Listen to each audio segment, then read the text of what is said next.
Hey guys, Dr. J here. Today we are jumping back into Dark Souls Remastered with the Daughters of Ash mode. This isn't going to be a full walkthrough. I'll mostly be highlighting the differences compared to the base game. So I'll be showing you how the items progression and bosses have changed, and maybe most importantly, how to complete all of the quests. Because in this mod, the quests are even more convoluted than in the base game. Just keep in mind that since this isn't going to be a full walkthrough, I'll be assuming you're already familiar with the base game. Oh, and I'm also using the Dark Souls Remastered Reshade mod by Botsekek. I'm probably butchering that name. Alright, let's get started. First, I'll quickly go over the character creation screen. I decided to play as a sorcerer. The classes haven't been changed from the base game, so just pick whichever one you like. The starting gifts, though, are pretty different.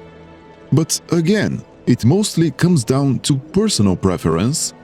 So, which one is best? Normally, I'd say the Master Key, but here it can only be used once. Other than that, its functionality hasn't really been changed. If you pick the Etched Ring, though, you can crank up the difficulty of the mod in several different ways. The gift I chose was the Tiny Being's Ring. Its effect has been altered as well. Instead of that tiny HP increase from the base game, it boosts our healing received by 15% and, more importantly, our item discovery by 100. Another useful starting gift is the Sunlight Elixir. It works kind of like a divine blessing from the base game, but the health restoration is changed to Elizabeth's mushroom-style health regeneration, and it also boosts our fire defense by a significant amount. But don't overthink it, none of these are strictly necessary. So once we are done with character creation, we'll wake up in the Northern Undead Asylum. We'll make our way through it the normal way. The first change is that once we enter the Asylum Demon's boss arena, there's going to be a shield inside, and after we deal a certain amount of damage, or some time passes, I'm not sure which, the floor will break.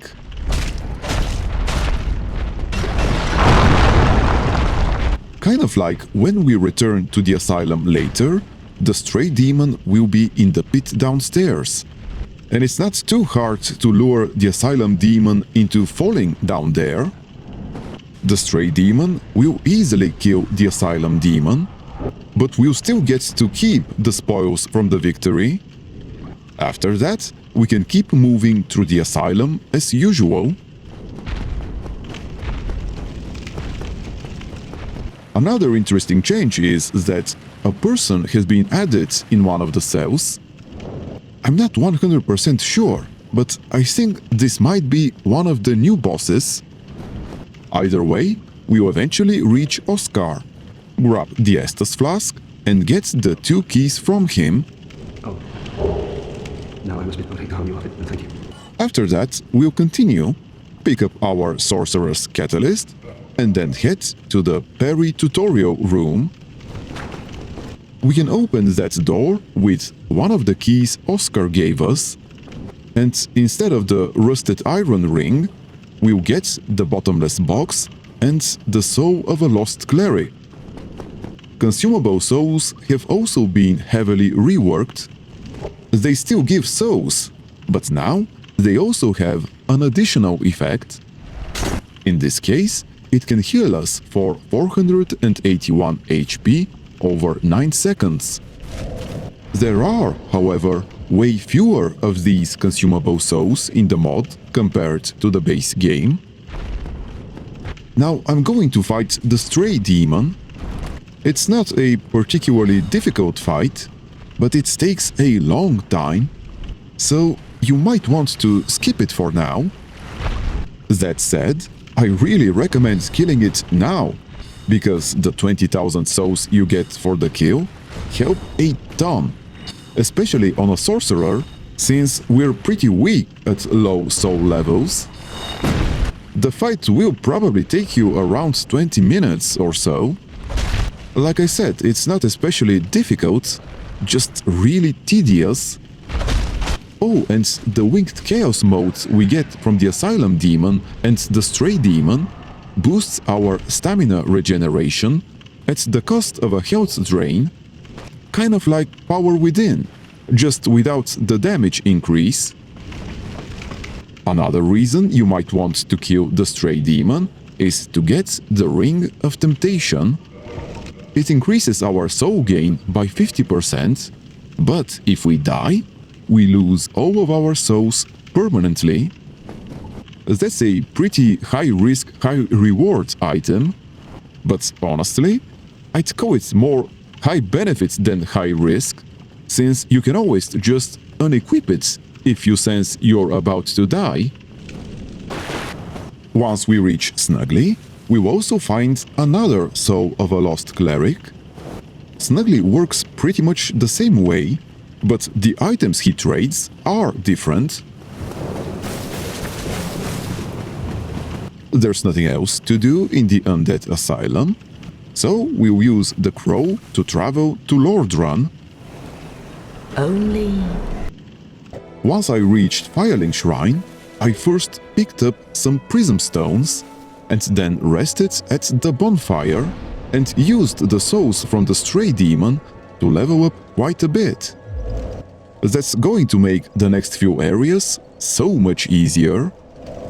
I also decided to reverse my hollowing, since there's really no reason to play hollow. Then I did a quick lap around Firelink Shrine to see what had changed, and one of those changes is Petrus's location. He is now next to the entrance to the catacombs. I believe. In a previous version of this mod, he also gave you the key to the elevator leading to the New Londo ruins, but in this version, he only gives you a soul of a lost undead. Oh my. Oh. I also checked what he was selling, but there wasn't anything particularly interesting. Next, I explored the graveyard and found a few items, though all of them have been changed from the base game. The way the skeletons behave is also a bit different. They seem slightly less aggressive, so I didn't really have any trouble collecting all of the items here. The soul of an old soldier we just picked up boosts our melee weapon damage by 20%. Next up, I found this soul of a lost cleric and a green moss clump. The moss cures bone rust, which is an affliction introduced in this mod. If we get inflicted with it, the effectiveness of our healing items gets reduced significantly. After that, I talked a bit with the Crestfallen Warrior, but he's the same as in the base game. There's no... there are one ring. Then I checked on the Firekeeper, but she hasn't changed either.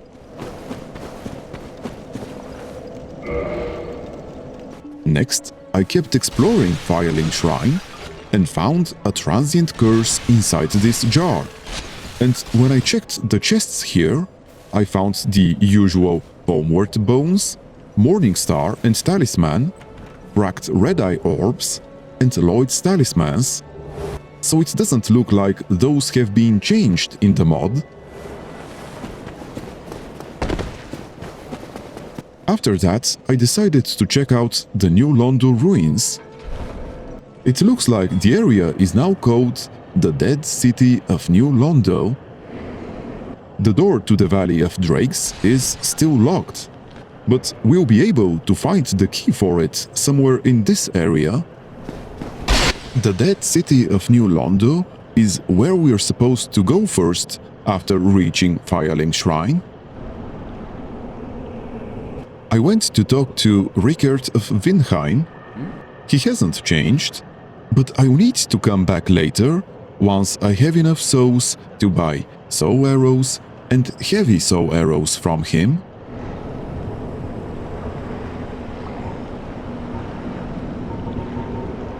After that, I started exploring the area.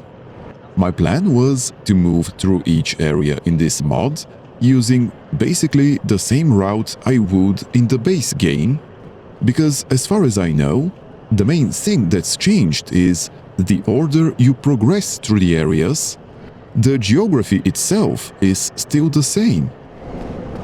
Anyway, I was planning to use the falchion here as my melee weapon, but I didn't have enough dexterity to one-hand it, so I decided to use the Morningstar instead. I can't one-hand this one either right now, because my strength is too low, but I still think it's the better weapon for the moment. So, with a solid melee option, I headed into the dead city of New Londo and started exploring. First, I went to check the spot where the Firekeeper Soul used to be, but instead of the Firekeeper Soul, I found Lautrec. Freeing him is basically the only reason you might want the Master Key as a starting gift, but as a sorcerer, his ring isn't especially useful, and on top of that, it's being changed. Using it also reduces the amount of souls we gain by 20%. Another thing worth mentioning is that we won't find any ghosts in this area, at least not until we open the seal and drain the lower levels.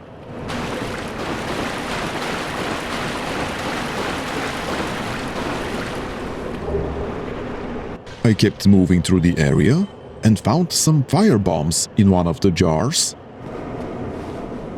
That item over there is the Black Knight armor set, but we won't be able to reach it until we drain the lower levels. I went through the first fog gate here. From this point on, we'll still be fighting hollows, but now they'll be aggressive toward us. After I dropped down this ladder, I found the club, which is another pretty solid melee weapon. Then I climbed back up and kept exploring. I found the rapier in a jar next to the room with the fireplace and the ladder inside it that leads to the top of this building. But before going up, I looked around and found some regular throwing knives and poison throwing knives. After picking those up, I headed up to the rooftop and had a quick chat with Ingvard. He hasn't been changed in any way, and we can still kill him for the key to the seal, but I didn't have much reason to go down to the lower levels yet, so I left him alone and kept exploring New Londo. Next, I found the Miracle Force, right where the Cursebite ring used to be. I also picked up a blood red moss clump and a purple moss clump, along with a couple of titanite shards on the rooftop where Ingvard is. Then I continued on my way towards the seal and found the key to the valley on the balcony overlooking the Valley of Drakes. I was done with New Londo for now, so I went back to the start and opened the door to the Valley of Drakes, which is now called the Dragon's Ravine. The back entrance to Blighttown was still open, but I had no business there, so instead I continued towards the Undead Dragon. On the bridge leading to it, I found a longbow, and in the dragon's clutches were the Great Club, the Dreaming Dragoncrest ring, and a dragon scale. The Dreaming Dragoncrest ring will be incredibly useful once we have a few more spells, because it grants us 5 attunement slots. That sounds absurdly strong, but it comes at the cost of reducing our weapon damage by 75%, which I still think is a worthwhile trade-off, although right now we don't have nearly enough spells to properly take advantage of it. On this bridge, I found a hunter's shield, and at the tower where the red tearstone ring used to be, I found a knight's shield instead. I still wasn't done here, so I did a quick save and quit to drop aggro, and then went back across the bridge. My plan was to ride the elevator here and enter Darkroot Basin. Fortunately, the elevator still worked. In the cave, after the elevator, I saw that the bonfire there hadn't been removed, but I wasn't planning on using it, since there were only a couple of things I wanted to grab, and then I'd be heading back to Firelink Shrine anyway. First, I was hoping to find the Grass Crest shield, but it wasn't there. So instead, I headed towards the lake where the Hydra usually is. On the way, I fought a few ants, which were pretty easy to deal with, as usual. And it also looks like they still drop what they're supposed to. After that, I picked up 20 wood boats, and then went up the path to check the spot where the hunter set usually is. But instead, I found a stone knight. He wasn't too hard to take down with my soul arrows. With the Ring of Temptation, these guys are worth 900 souls, which is why I decided to kill everyone I ran into, so I could afford the Heavy Soul Arrow and Soul Arrow sorceries from Rickert of Windheim. It turned out the Stone Knights had replaced the Crystal Golems in the area near the Hydra, which was pretty convenient for me. I also found a green blossom near one of them. After clearing everything I could reach, I went to check the tower where Havel usually is, but unfortunately the door was still locked. So I used a homeward bone and returned to Firelink Shrine.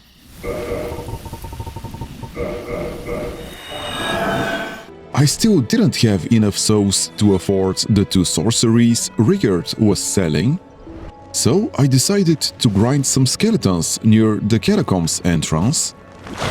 Fortunately, the Morning Star is a great weapon against them, so it didn't take too long before I had all the souls I needed.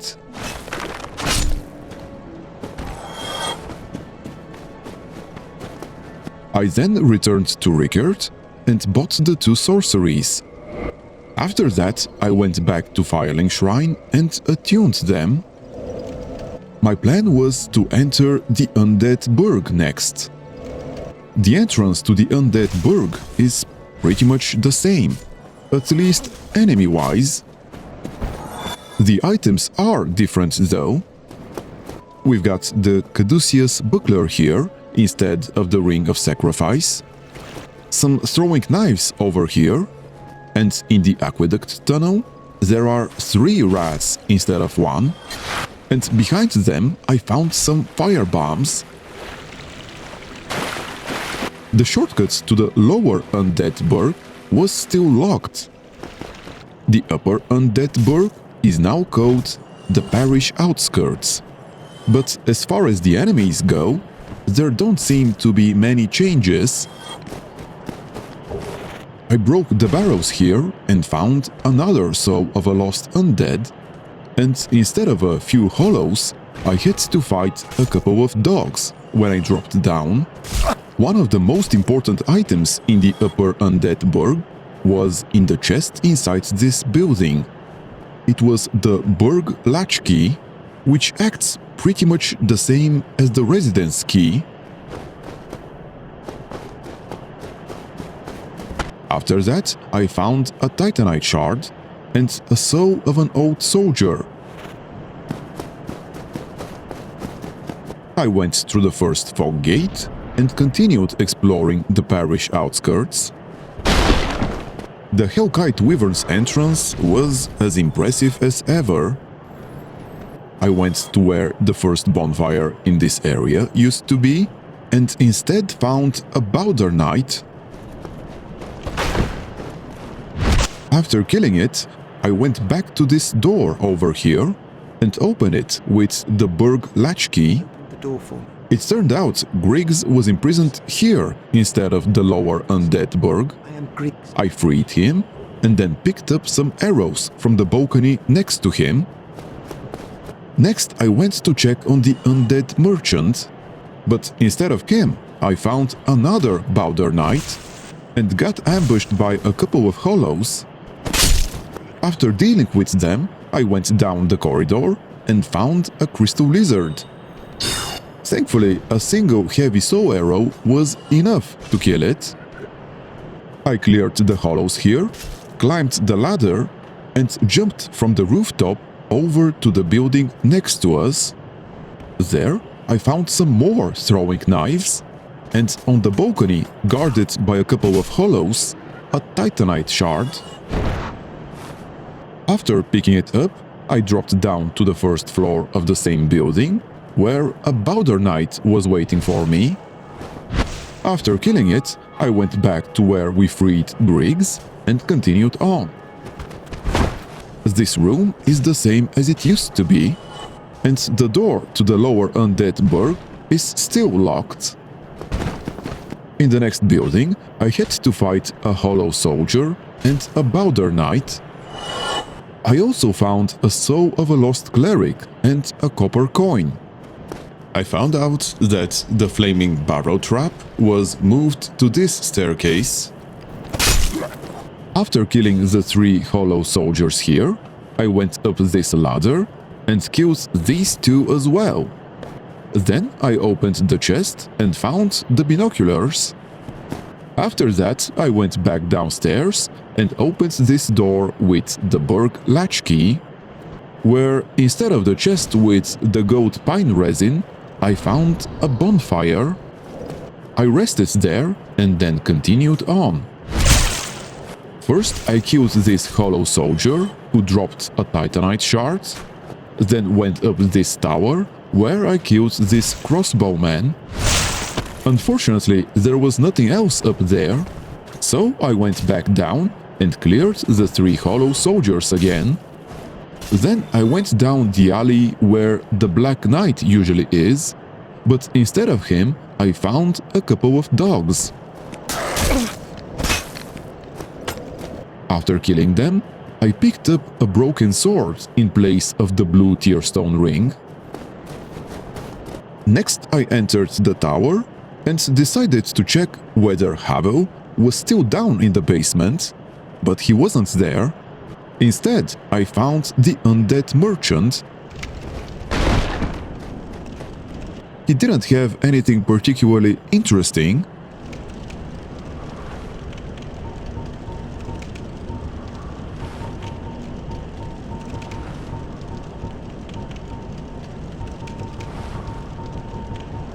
Once I was done, I tried to open the door, but it was locked. So I went all the way up to the top of the tower and found the boss fog gate. I also checked for the crystal lizard, but it was no longer here. The Taurus demon fight was a bit different than usual. It starts with a crossbowman right in front of us, and the Taurus demon jumps in immediately after we passed through the fog gate. The fight itself was pretty straightforward. I'm assuming the plunging attack from the top of the tower still works, but I didn't bother testing it. After killing it, I got the watchtower basement key and the Horned Chaos Mote. The key unlocks the door next to the Undead Merchant, while the Horned Chaos Mote works similarly to the Winged Chaos mode, but instead of stamina, it increases our strength. I then entered the other tower, and in one of the barrows found the Plank Buckler. After that, I continued on and headed down to the Hellkite Wyvern bridge. The Hellkite Wyvern was already there, and the door leading to the lower Undead Burg was still locked. I did find Solaire in his usual spot though, and talked to him, but he didn't say anything different. I am undead. No. After parting ways with Solaire, I decided to head back to the Undead Merchant and enter Darkroot Basin. It's basically impossible to get past the Hellkite Wyvern at the moment. I even tried using a Sunlight Elixir because of its boost to fire resistance, but even that wasn't enough. So I needed another way into the parish, and the fastest option was to go through Darkroot Basin, then into Darkroot Garden, and use its connection to reach the Undead Parish.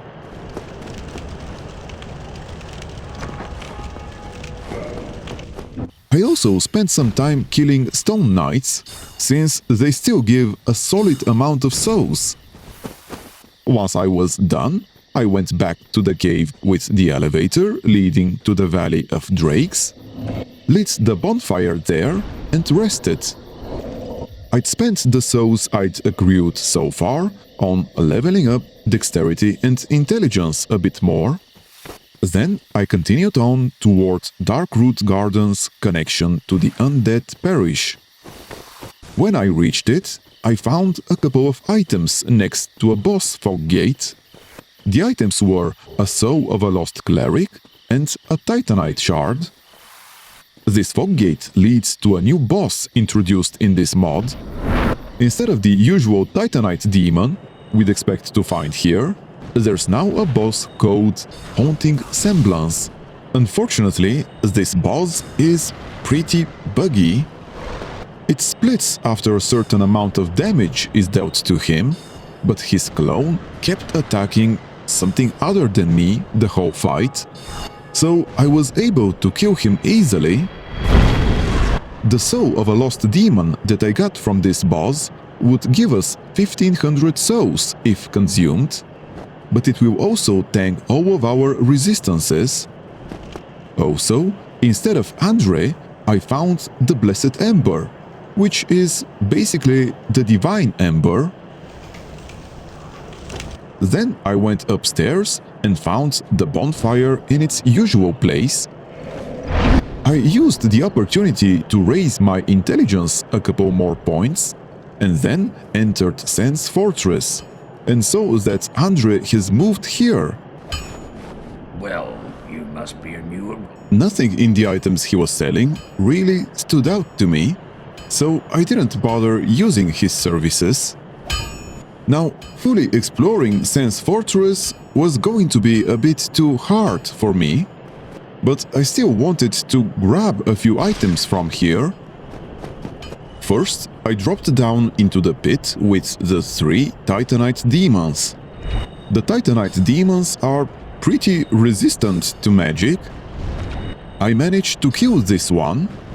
You don't really have to kill it, but there is a very important item next to this one that we should grab. They are worth a lot of souls though, so if you can kill them, it's better to do so. Anyway, the item I wanted to pick up was the Rusted Iron Ring, or rather, that's one of the items I wanted to pick up here. The other one that can be found in this star pit is inside a chest next to this Titanite demon. I don't have enough casts left to kill him, so I'll just run in and grab the item. The item is the Crossbred Dagger. It's the weapon you would normally get by cutting Priscilla's tail off, and it's an item we'll need for a quest later on. It wasn't necessary to pick it up right now, but since we're here anyway, it made sense to grab it. Still, the item I wanted the most right now is up this ladder and past the illusory wall in front of us.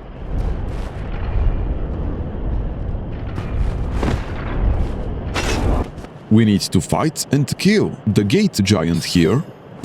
Once we kill him, besides the Titanite chunk he usually drops, he'll also drop the Hawk Ring.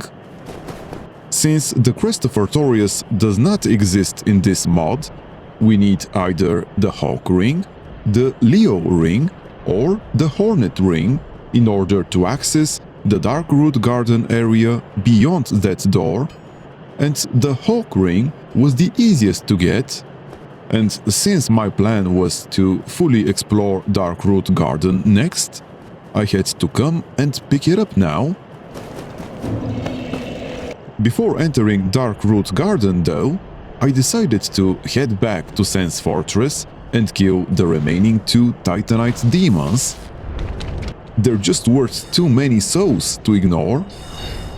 I did have to rest at a bonfire after each kill, however, since Heavy Soul Arrow is the only sorcery that does an appreciable amount of damage to them.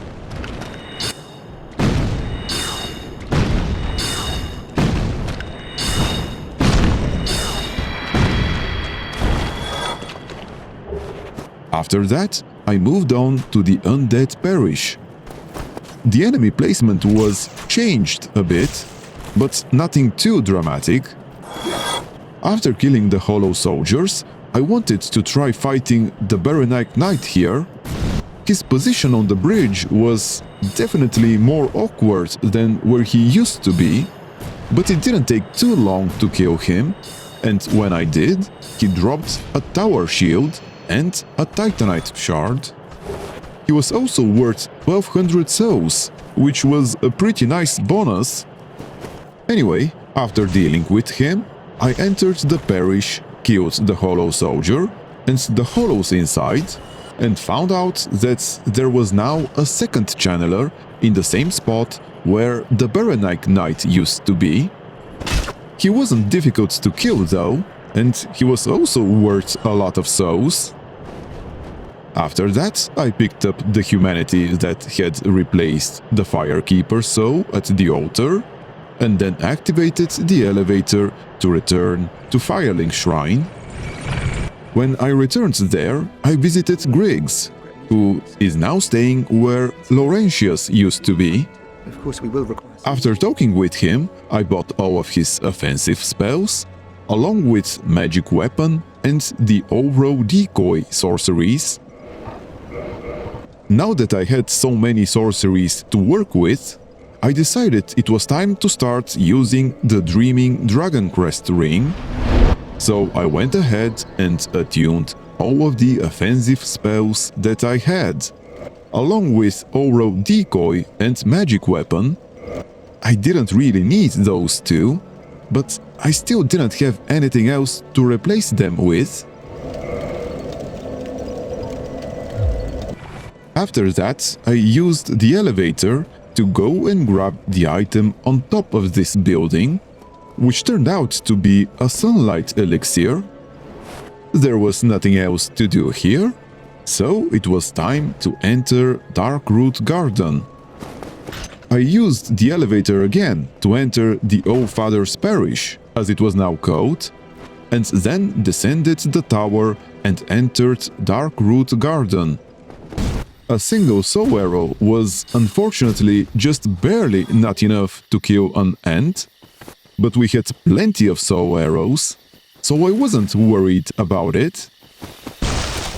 Just before the Crest of Artorias door, I found a humanity by that rock here, and when I went to check the hidden bonfire, I got ambushed by a crystal golem.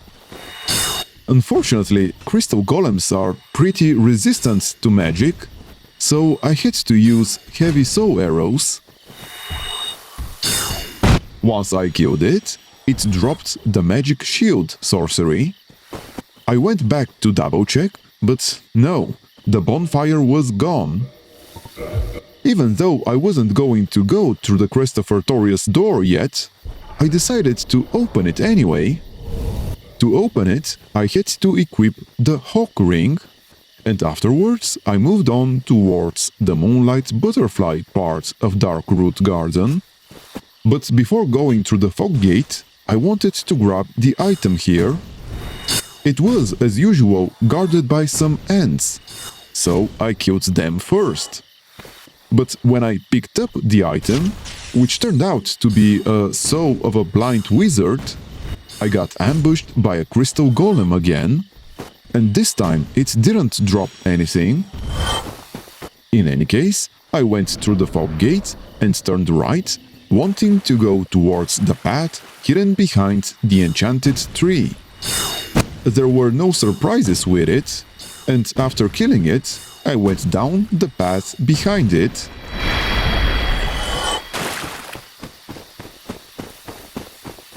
The frog ray was there, as expected as well.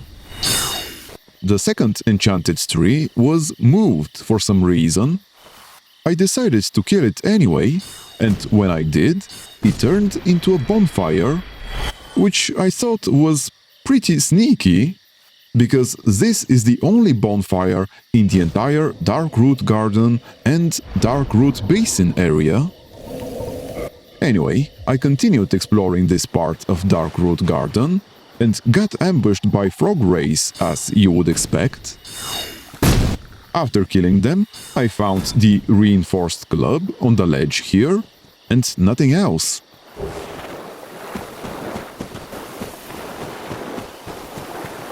I decided to go up these stairs, where I found another crystal lizard. I continued a bit further up this path, and I got ambushed by another crystal golem. After killing it, I checked what the item was, and instead of the wolf ring, I got the Zweihänder. I then returned to the area where the first enchanted tree was, and started exploring it. In place of the partisan, I found a couple of green titanite shards, which will be very useful when I decide to create a divine weapon. And I also got ambushed by crystal golems a couple of times. The only other item that I found here, however, was a twinkling titanite. I was now ready to face the Moonlight Butterfly. However, for this fight, I really needed Witch Beatrice's help, so I killed another crystal golem and summoned her.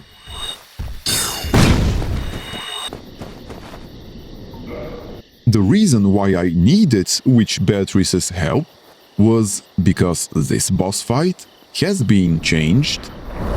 We no longer fight only the Moonlight Butterfly.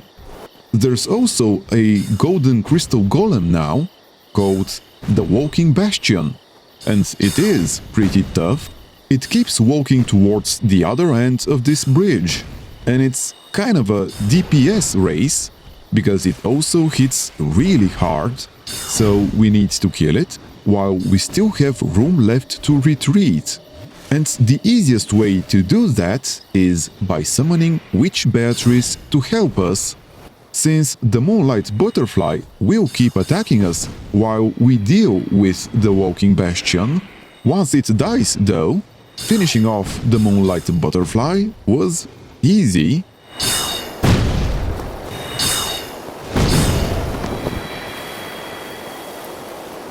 After killing the Moonlight Butterfly, I received its soul, a humanity, and also found Dusk. Instead of the golden golem in Darkroot Basin, she was imprisoned in this tower. She is still a requirement for entering the DLC, but there's nothing else we need her for. After I was done talking with her, I went up to the top of the tower, where I found her summoning sign and the grass crest shield, along with the homeward bone. I summoned Dusk to see if she saw anything different, but she didn't.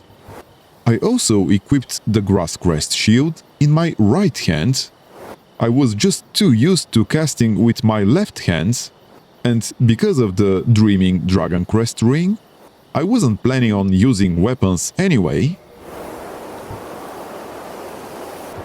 After I was done talking with Dusk, I used a homeward bone to return to the bonfire in Darkroot Garden, or rather Moonlight Grove. Afterwards, I went through the Crest of Artorias gate and ran straight to Elvina. I wanted to conserve as much of my resources as possible for the next boss fight, so I didn't want to fight the NPCs, which is why I joined the Forest Hunters Covenant. Then I headed straight towards Sif's former boss arena. I was going to explore the rest of Darkroot Garden after this new boss fight. There were, however, a couple of items that I picked up before entering the arena. Those were the iron crossbow and the spider shield.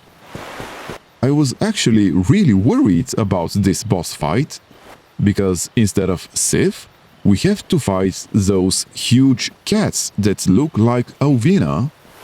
I was wrong to be scared of them, though. While it's true that we have to fight all three of them, they will come at you one by one, and their attacks are not that difficult to dodge.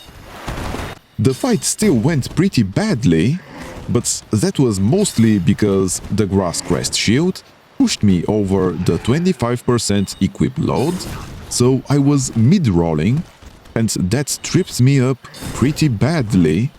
Still, I managed to take them down and walked away with the silver pendant, a homeward bone, and just over 22,000 souls. There wasn't anything else in the arena, so I started working my way through the rest of Darkroot Garden. By the way, the silver pendant has been changed from the base game. Now it basically acts as a route into the DLC, or rather, it can be used to obtain the actual key item for the DLC. Anyway, there wasn't a lot of stuff left to collect in this area. First, I headed over to the Mushroom Man pond to see what I could find in the chest there. I also tried poking the giant ones, and while I did deal a decent amount of damage, they were still way too tanky for my taste. Anyway, inside the chest I found 3 blue titanite chunks, and in the area where the 3 huge cats used to lurk, I got jumped by 3 lizards instead. After taking them out, I picked up the Wraith Rune. Runes are a new mechanic introduced in this mod. They can only be used with runic weapons, and runic is a new upgrade path. It sounds great in theory, but I don't think it's particularly well implemented, so I doubt I'll be using any of the runes. Anyways, I went to check on the Hydra, and she's still there. But I wasn't even considering fighting her, at least not until I finished sweeping Darkroot Garden, which didn't take much longer. I killed a few more ants and picked up a soul of an exiled witch and another blue titanite chunk from the spot where the Eastern armor set used to be. And that was it. I didn't find any more items, aside from whatever the ants happened to drop. So then I went to talk to Shiva to see if maybe he'd say something different or give me something. He didn't. So then I started considering something that was probably a pretty bad idea. I still had plenty of spells left, so I decided to give the Hydra a try. There is a strategy I've never actually tried against her. What I usually do in the base game is equip Havos armor set and just tank the head slams. But since we still hadn't found that armor set, I couldn't really use that approach. So instead I equipped the rusted iron ring, climbed down this ladder, grabbed the brigand armor set hidden behind this waterfall, and then sprinted as fast as possible to this rock over here. Here's the trick. For whatever reason, the Hydra's heads can barely reach this spot, so it's incredibly easy to avoid them. All I had to do was dip my toes into the lake to bait a bite, and then when I heard her roar, I'd start running towards and past the rock, and then start casting soul arrows. It took a while, but it wasn't particularly difficult. One thing I forgot to mention is that, occasionally, during the fight, frog rays would spawn, but the Hydra's attacks killed them almost immediately, so I didn't have to worry about them. I did forget to equip my Ring of Temptation though, so I missed out on quite a bit of souls. Anyway, I continued towards the cave where the DLC entrance is, and instead of the golden crystal golem, I found a chest. Inside it was the Stone Knight armor set. This was a big find, because there is another new gameplay mechanic in this mod. We can only ring the 2 Bells of Awakening if we have heavy gauntlets. In fact, the gargoyles at the Undead Parish rooftop won't even spawn if we don't have heavy gauntlets. And while I wasn't planning on ringing the bells anytime soon, it was still convenient to pick them up, since I was already here. And speaking of the gargoyles, I decided that, even though I wasn't planning on ringing the bells just yet, this would be a good time to kill them. The Powder Knight on the 2nd floor was moved right next to the Channeler, which is honestly a much easier setup for us, especially considering there are basically no hollows around them. Killing both of them is simple. The Powder Knight and the Channeler were pretty easy. There is, however, an additional Powder Knight posted, guarding the ladder to the rooftop. And I also found the east-west shield here.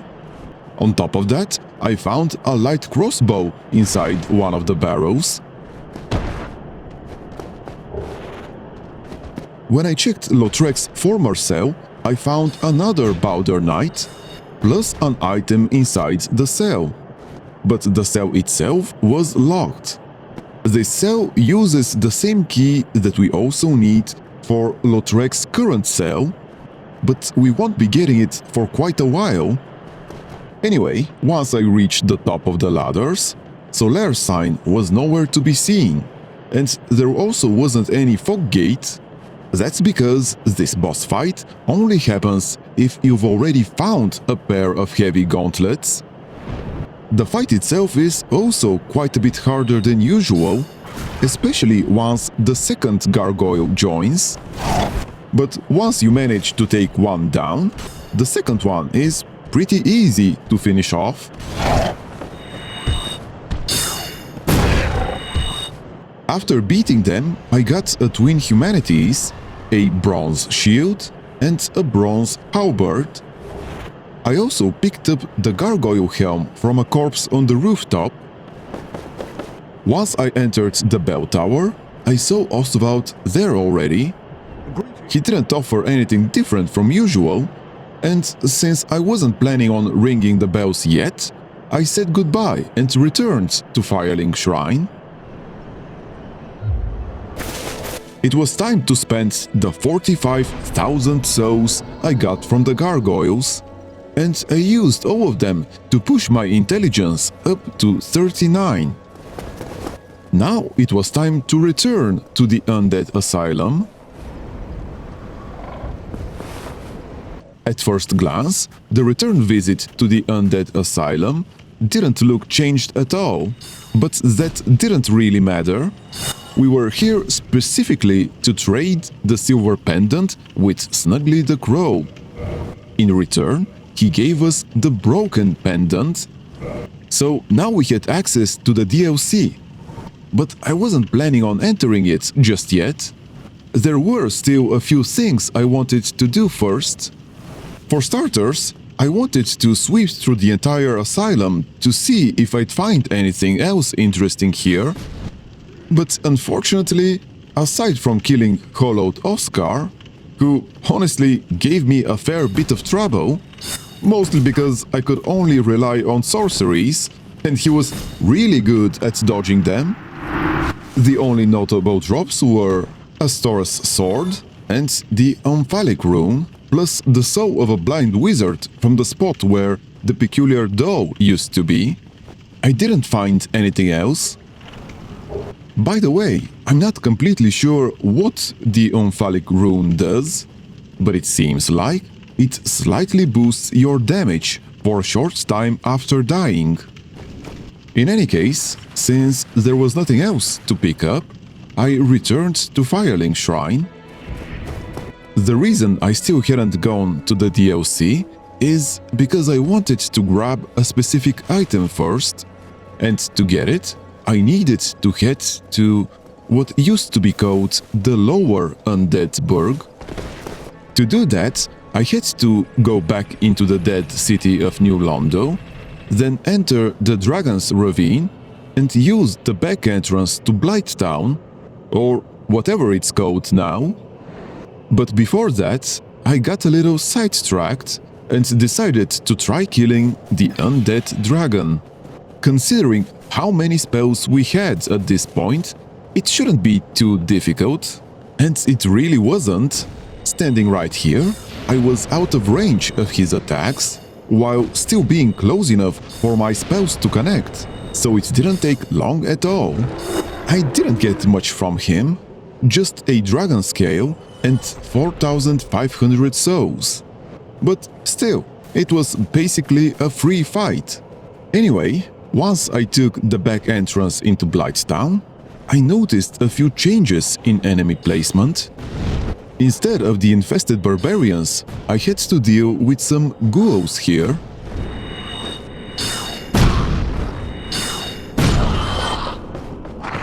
Well, the infested barbarians weren't completely gone, but they weren't too hard to kill. I only needed a couple of heavy soul arrows and a soul arrow to drop one. But anyway, I moved into Blighttown, which looks like it was still called Blighttown, and I wasn't really planning on fully exploring either Blighttown or the depths. And I still hadn't explored the entirety of Lower Blighttown area, but I did end up going through the entirety of Upper Blighttown and the depths. Though I'm getting ahead of myself.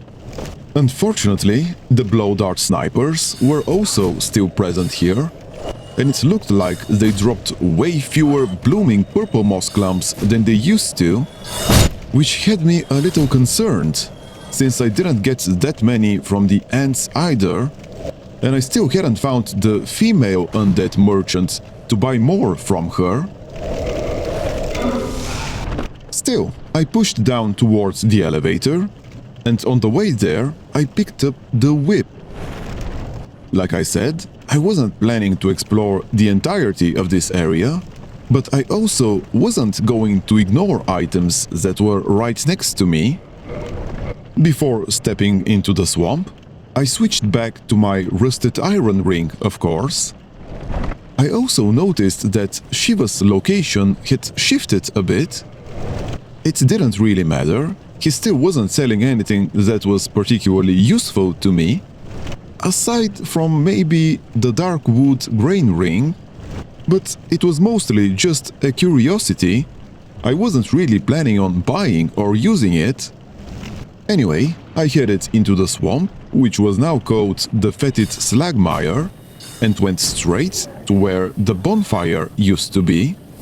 It wasn't there anymore, but Man-Eater Mildred still showed up.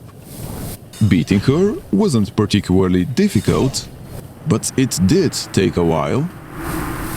I almost forgot to swap to the Ring of Temptation, but I managed to do it before getting her souls.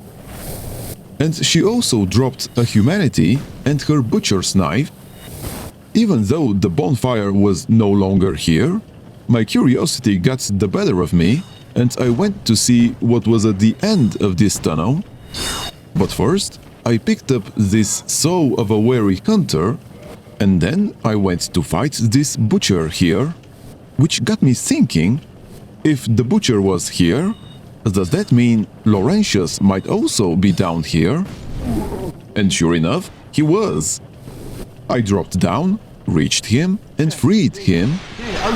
He was grateful, of course, and he returned to Fireling Shrine. Thank you. After that, I went back into the swamp and found out the bonfire had been moved across from the entrance to the Great Hollow. Before sitting at the bonfire, though, I had to deal with another blow dart sniper. Actually, two of them. Fortunately, they still don't respawn, and this one dropped a blooming purple moss clump. Anyway, after lighting the bonfire and resting there, I leveled my intelligence to 40 and then continued making my way up to the depths. In my opinion, the new enemy placement made the climb a bit more dangerous than it used to be, but that could just be me. Anyway, I picked up a soul of an old soldier and a charcoal pine resin here, then got into a fight with an infested barbarian a little further up that could have ended really badly, mostly because an infested ghoul also showed up. I also had to dodge a blow dart sniper who was too far away for me to hit, but I still managed to make it through the first fog gate in this area before I got smashed and almost fell to my death thanks to this infested barbarian. It really hit me just how many more infested barbarians there are in the upper Blighttown now. Thankfully, he got stuck on the ladder and I was able to finish him off.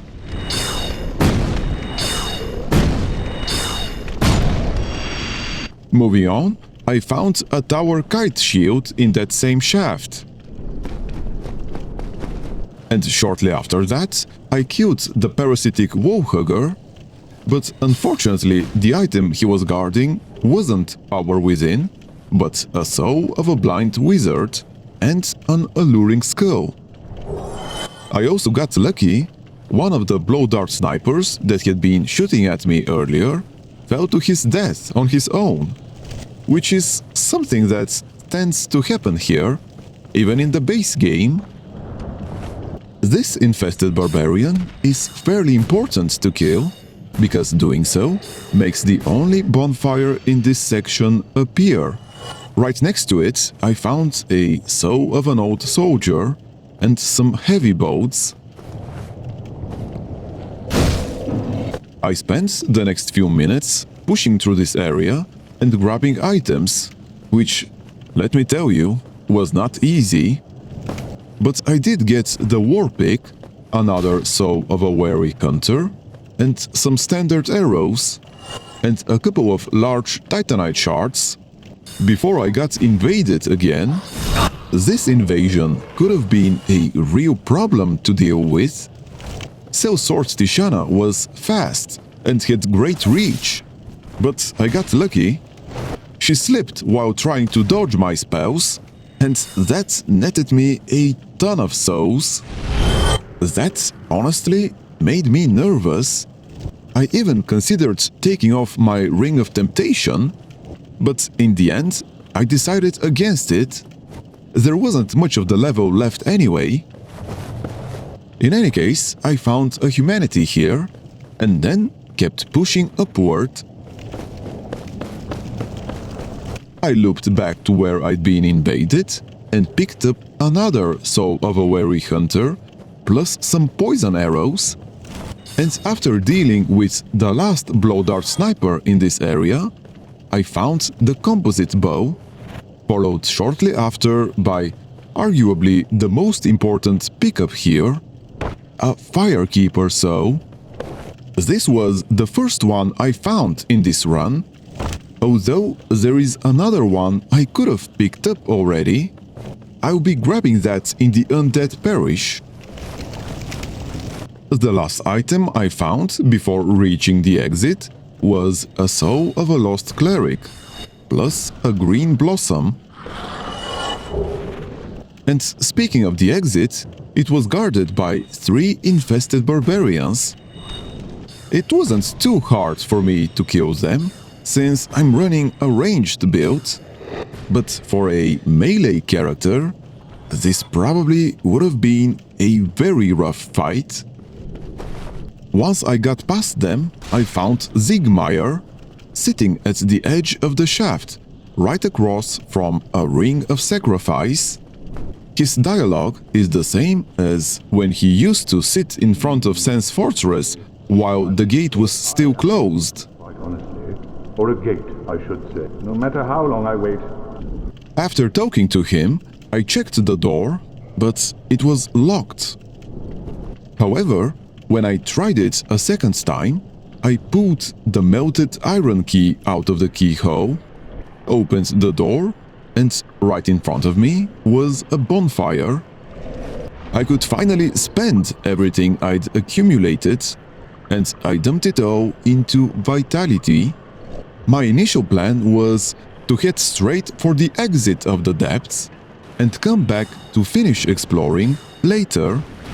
By the way, the depths were now called the Sluice Works, but unfortunately this door was locked. So I had to go through the entire Sluice Works to track down the key. This area wasn't changed much from the base game. I found a rotten pine resin here and a few black fire bombs over by where the giant rat usually is. I then went through the fog gate where the channeler usually is, but he was gone. Instead, I found a soul of a wary hunter and some poison-throwing knives. Also, the crates with rats inside them seemed to be mostly the same as they were in the base game. I also found a Scarlet Blossom, a newly introduced healing item in this mod. And then I fought and killed the giant rat, which was actually a lot harder than I expected it to be. Near it, I found the S-Stock. I also nearly missed the claws, which were right next to the doors to Blighttown. While searching for the key, I ended up in the basilisk-infested section of the sewers, where I got invaded by Knight Kirk again, this time in a different spot, though it didn't really matter.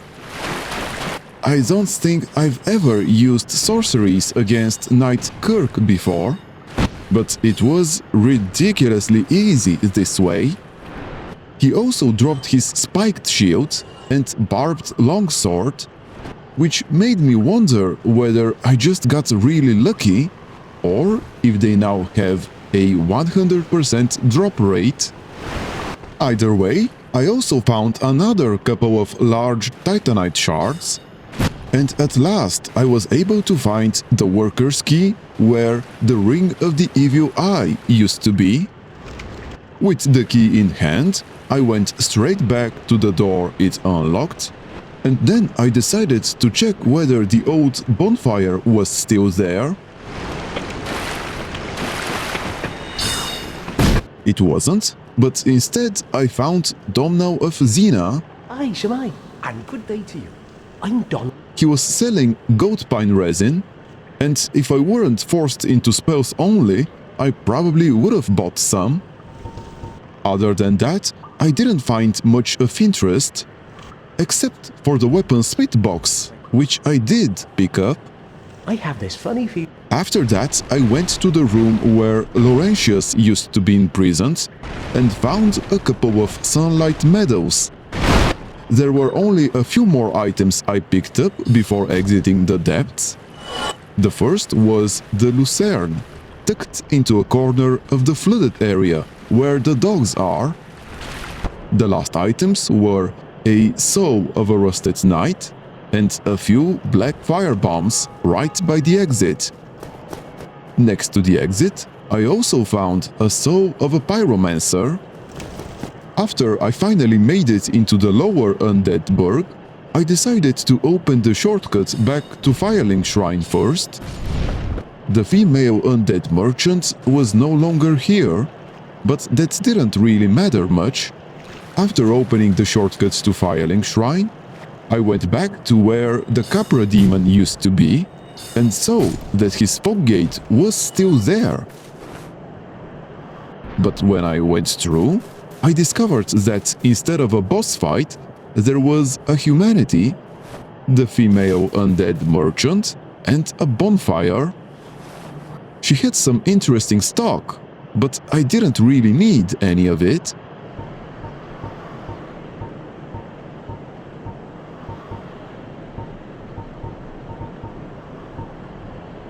After resting at the bonfire and putting a bit more souls into vitality, I headed back towards the entrance of the lower Undead Burg and got jumped by thieves as usual. After clearing them out, I kept going and finally ran into the Capra demon. Looks like he really was still here. It's just that his position has shifted slightly. But moving him outside his usual arena seems to have broken his AI, because I could stand at max lock-on range and just keep hitting him with spells. Normally, leaning on an exploit like that would have felt like too much. But once he was almost dead, he turns into the Capricious Throw, and before long, 3 thieves bursted out of their buildings and swarmed me.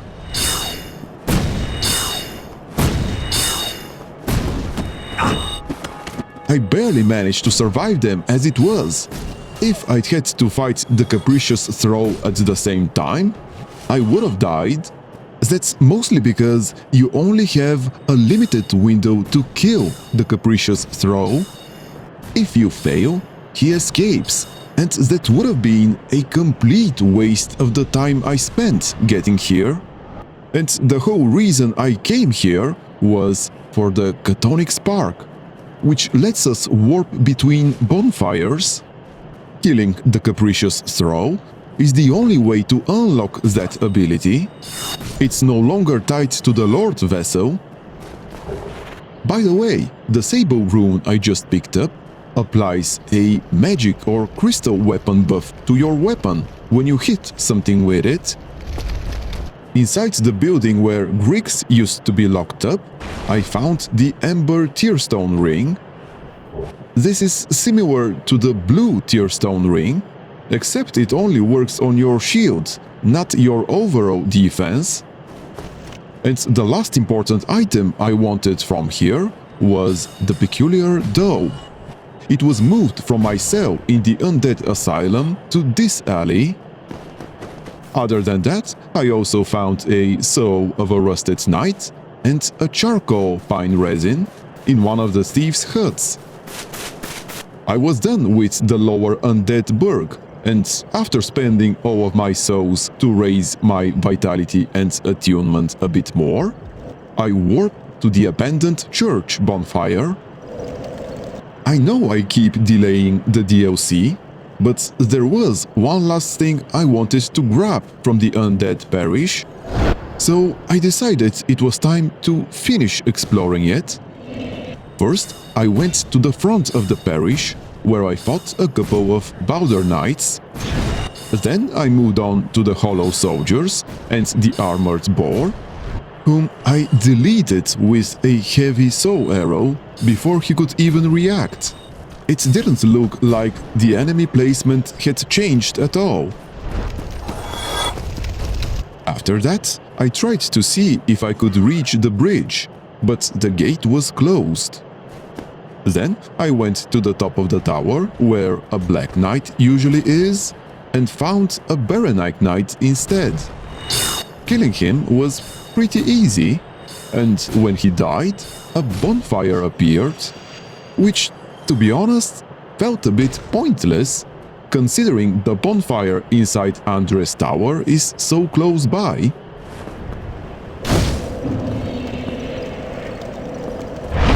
I climbed back down and headed into the basement of the tower, where I found the same 3 rats I expected to. After killing them, I went underneath the bridge.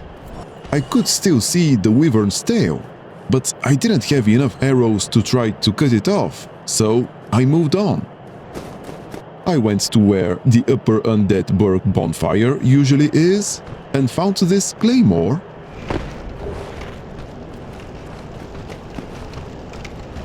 Then I went back to the bridge and decided to see if I could actually outrun the wyvern's fire breath, and to my surprise, I could.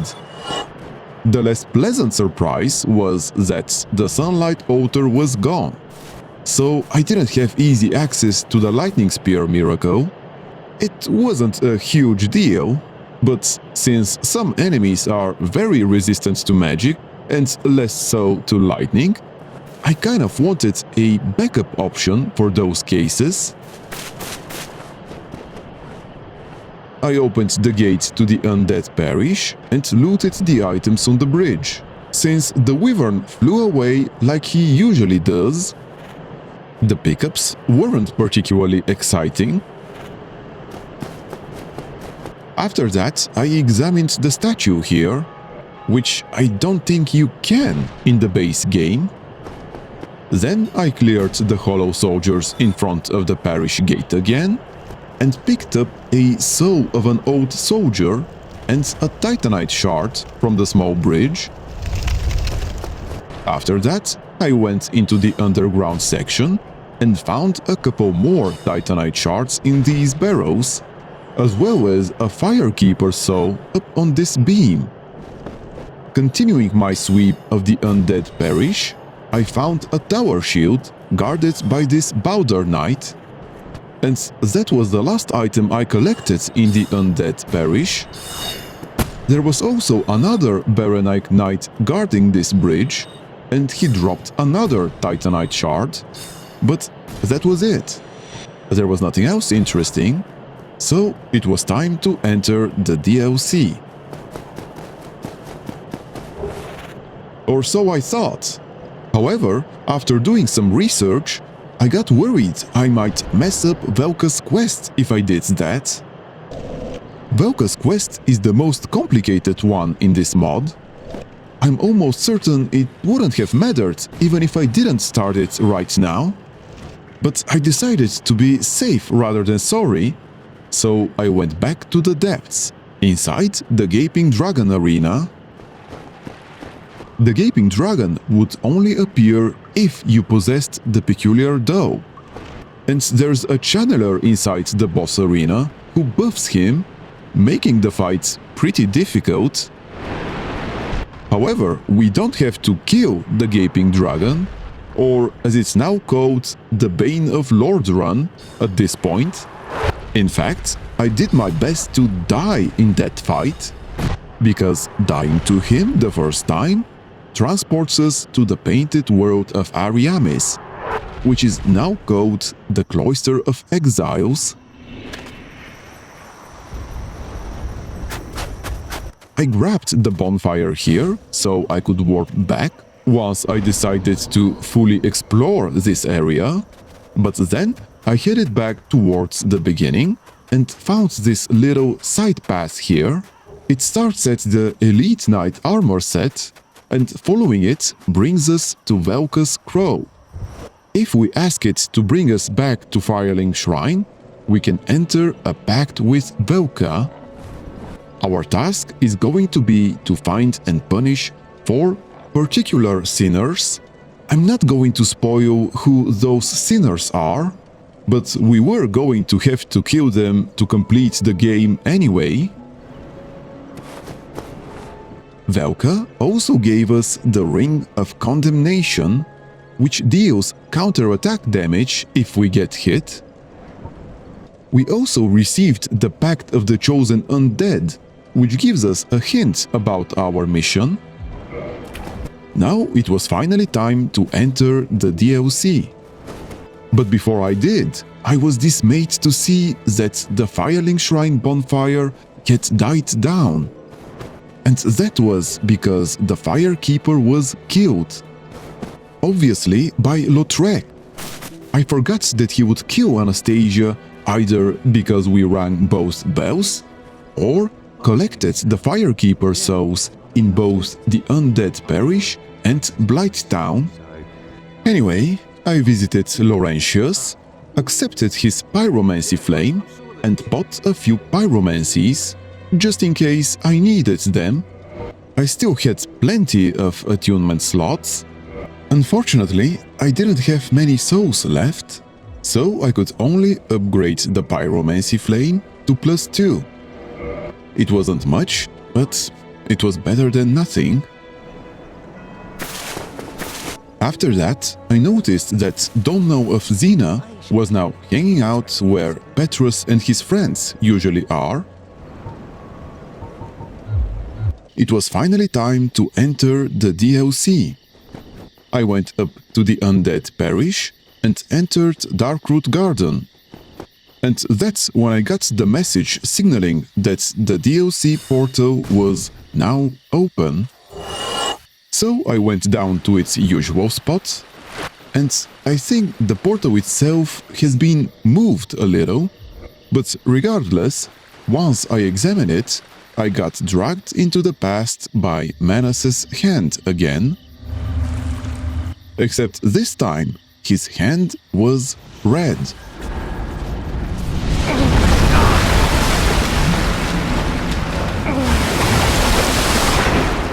And because of the way we entered the DLC, we got transported directly to the Abyss.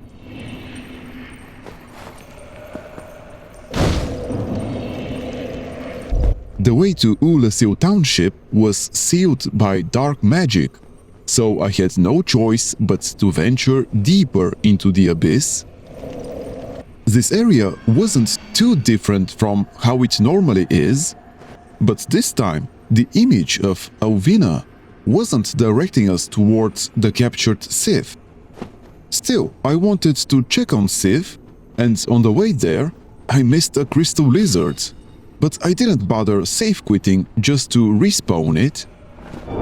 The Abyss was still packed with giant and smaller humanities, but there weren't many Oolacile residents or sorceresses. Also, the shortcut out of the Abyss was inactive, so I was genuinely stuck inside.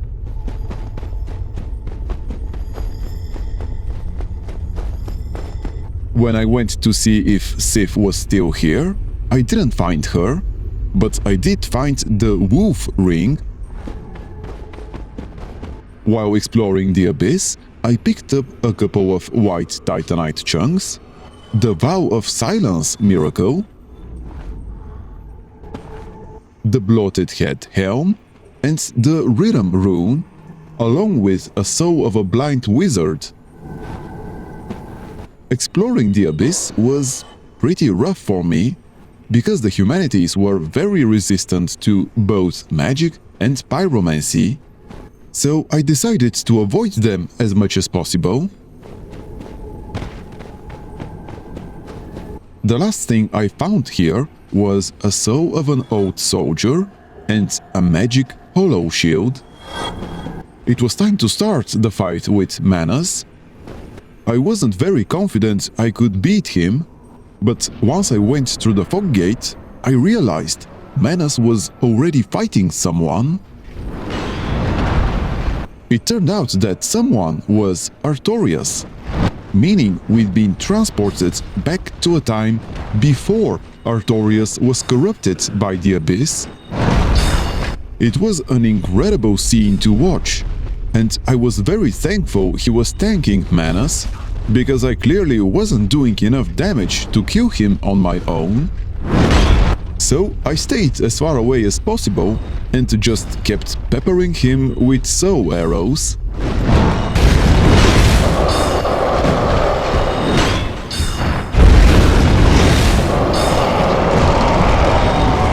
Eventually, Artorias got corrupted by Manas and ran off, though not before leaving the Covenant of Artorias ring behind. Dusk and Sif were here as well, and before leaving, Sif left us with the cleansing Great Shield.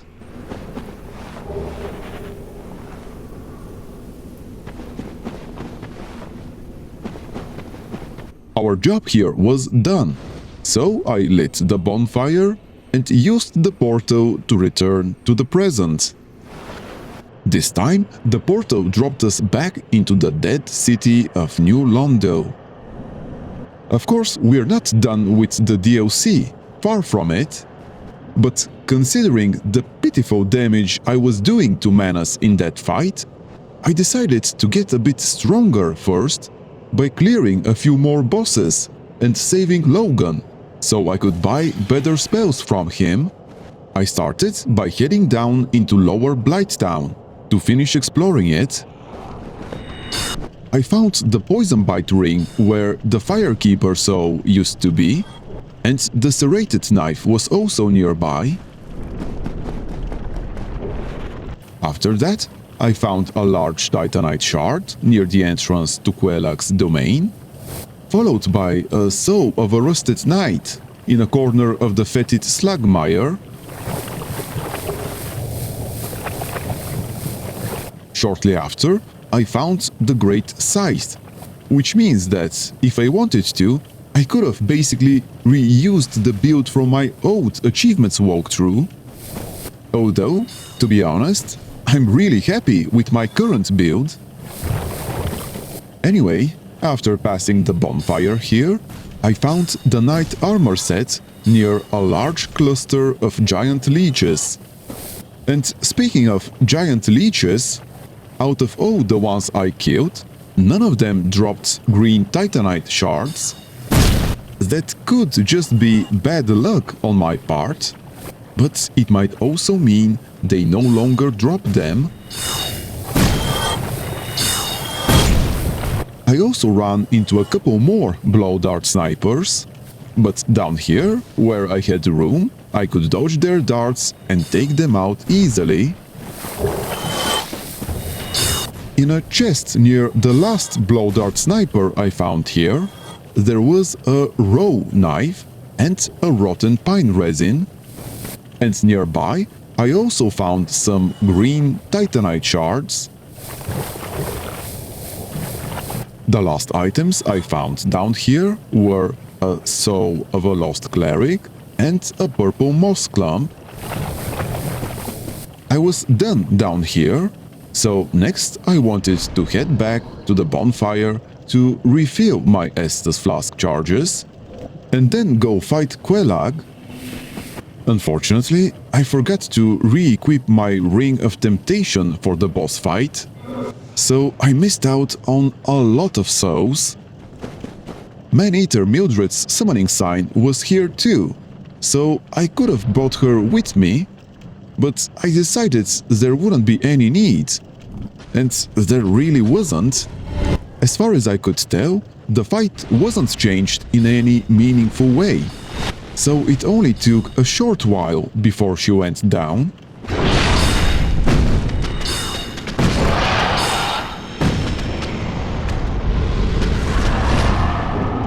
This was the moment I realized I hadn't re-equipped the Ring of Temptation and tried to salvage it, but I was too late. There is a cooldown after equipping the ring before it starts working. Anyway, I didn't want to ring any of the bells just yet, so I went straight down and through the illusory wall, so I could activate the Fair Lady bonfire, and then ask her to reinforce my Estus flask with the 2 Firekeeper souls I'd found.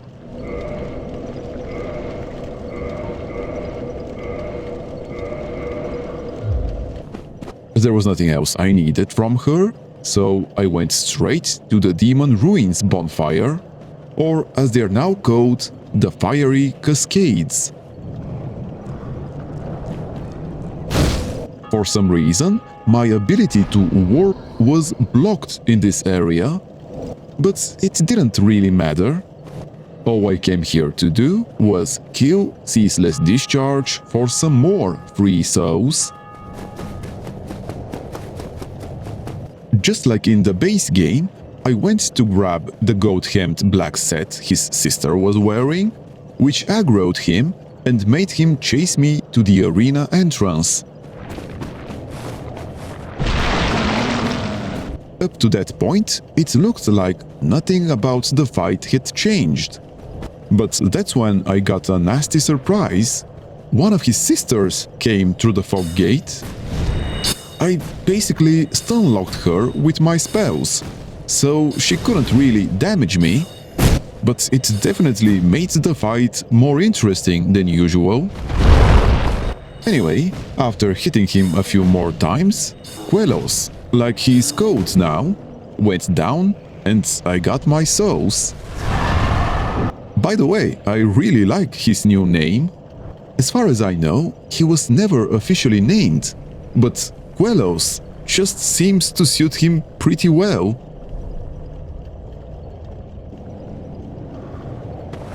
After that, I returned to the Fair Lady's bonfire and used it to warp back to the Undead Parish. There, I spent all of the souls I'd collected on Vitality. I was aiming for around 30 Vitality, just so I'd feel a bit safer going into the tougher bosses. Next, I entered Sen's Fortress, or rather Sen's Forge. To my delight, the Man-Serpent Sorcerers were going down in just a couple of Soul Arrow hits. The Man-Serpent Warriors, though, needed 3 clean hits to drop, and they were using their shields to block my spells surprisingly well, so they were a bit more annoying to deal with. Still, it didn't feel like the layout had changed all that much. Most of the differences were item placement and some enemy placement too. Like this Mimic, for example. I was on autopilot and I didn't even bother checking the chain to confirm it. I was really glad I'd upgraded my health and boosted my Estus flask before coming here. The Mimic was actually pretty easy to kill with the Great Heavy Soul Arrow, but after taking it down, it only dropped a couple of repair powders, which were completely useless to me. I kept exploring Sen's Forge like I normally would, and found a chest with 1 humanity in the room guarded by a serpent mage. Continuing on, I found a large Titanite shard where the Black Sorcerer armor set used to be, and on my way back from the small bridge that leads to the boulder control room, I got invaded by Sellsword Tishana again. To kill her, I just kept spamming Soul Arrow. She was awful at timing her dodges, so it was ridiculously easy to drop her, and that netted me a ton of souls, along with another humanity and a gold pine resin.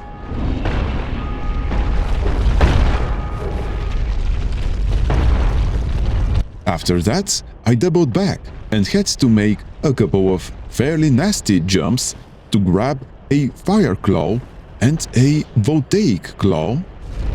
Then I killed the Serpent Mage here, and I spotted another item on a ledge near the bottom of this pit.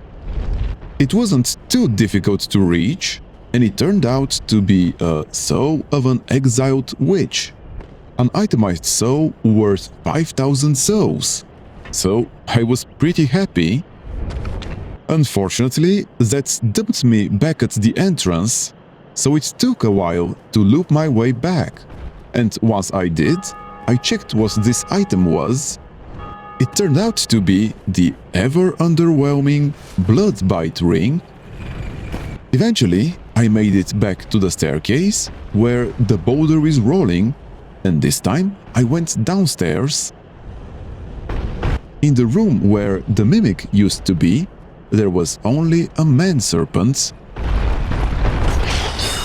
After killing him, I waited until the boulders broke the wall, and then I found an item at the end of the tunnel where the boulders roll off. this item was the Bowder Side Sword. On my way back, I got clipped by a couple of boulders, and I was extremely glad I'd invested those souls into vitality, because they almost killed me.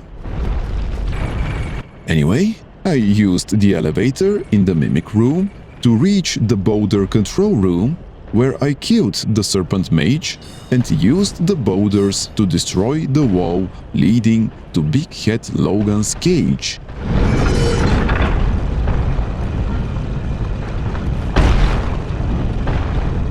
Then, of course, I changed the boulder direction again, so I wouldn't have to worry about it anymore, and went down to see what this item was. It turned out to be the Ego Shield. Then I went all the way back to the boulder control room and did my best to avoid this trap. All of the traps in Sense Forge are much deadlier than they used to be, so do your best to avoid them. Anyway, I lured this man-serpent into the guillotine trap and then went into this corridor to pick up a Soul of a Weary Hunter and a charcoal pine resin.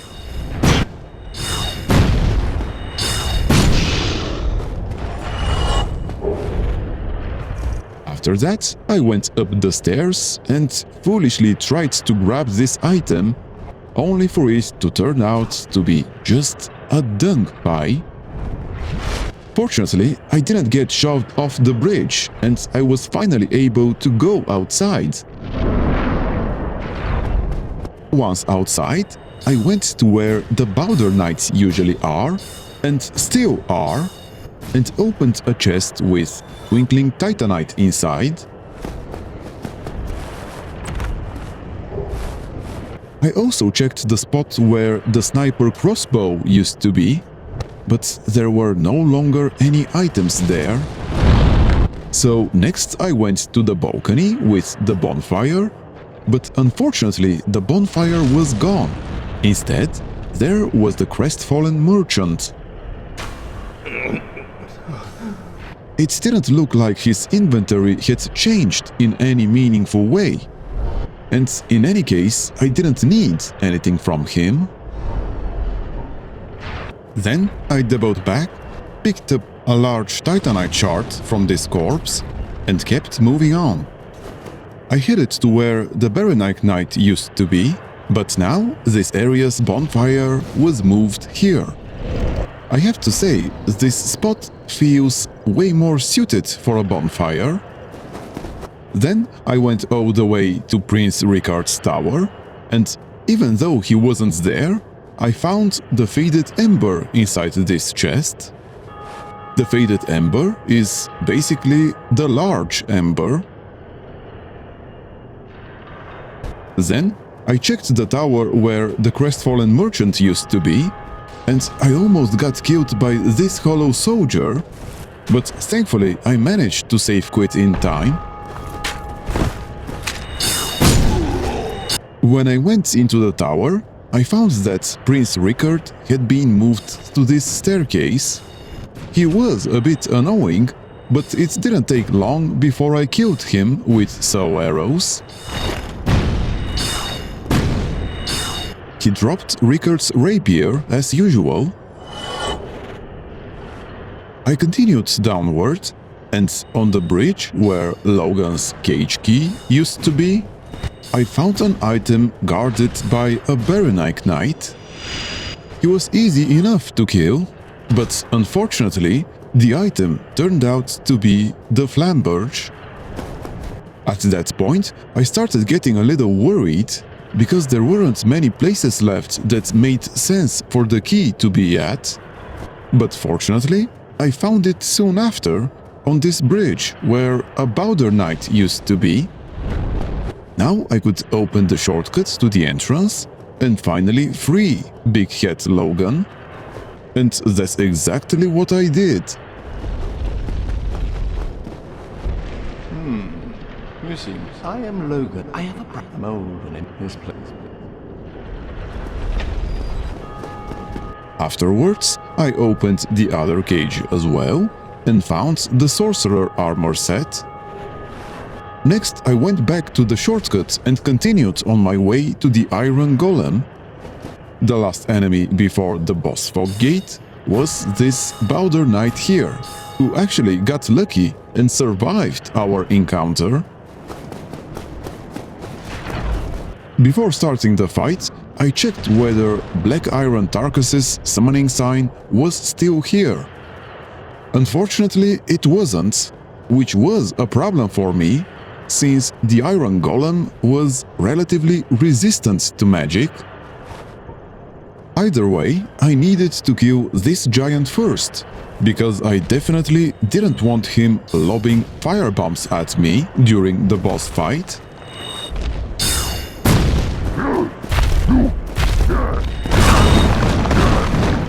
After killing him, I picked up the Titanite chunk and spotted Black Iron Tarkus's summoning sign tucked behind the huge fire bombs in the corner. Once I summoned him, I felt pretty good about the fight.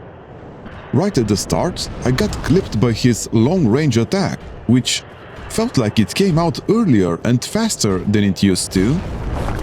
But that was the first and last time the Iron Golem managed to hit me, because Tarkus stunned him with his first strike, and after that I just had to keep spamming Great Soul arrows. One thing to keep in mind is that if you didn't manage to kill the Capricious Throw in the lower Undead Burg, he'll show up in the Iron Golem fight, giving you a second chance to kill him and get the Chtonic Spark. Anyway, the Ring of Light here can't take us to Anor Londo yet. We'll need to do something in the catacombs to activate it.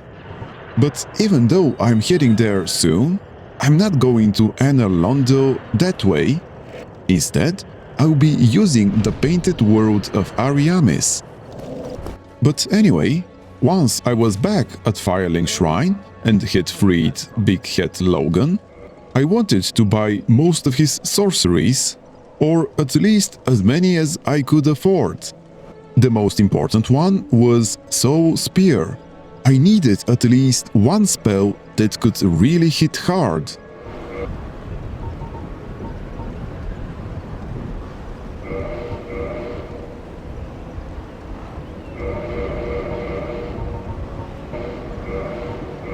After that, I spent all my remaining souls to upgrade my Pyromancy Flame a bit more.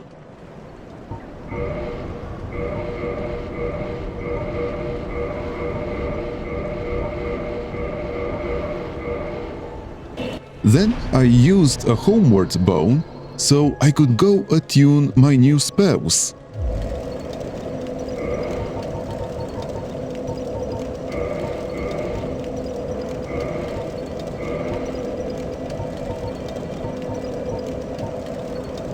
With all of that done, I felt at least somewhat confident about continuing the DLC. But before I warped back to the Undead Parish, I went to the nursery first, just to get my 10 Estus Flask charges. With that handled, I could warp to the Undead Parish. Even though I said I was going to continue the DLC, we are not actually going back to Oolacile. Instead, to progress, I had to return to Sif's boss arena. This time, the arena looked exactly like it does in the base game. We also got the cutscene where Sif recognizes us, since we've already fought alongside her against Menace.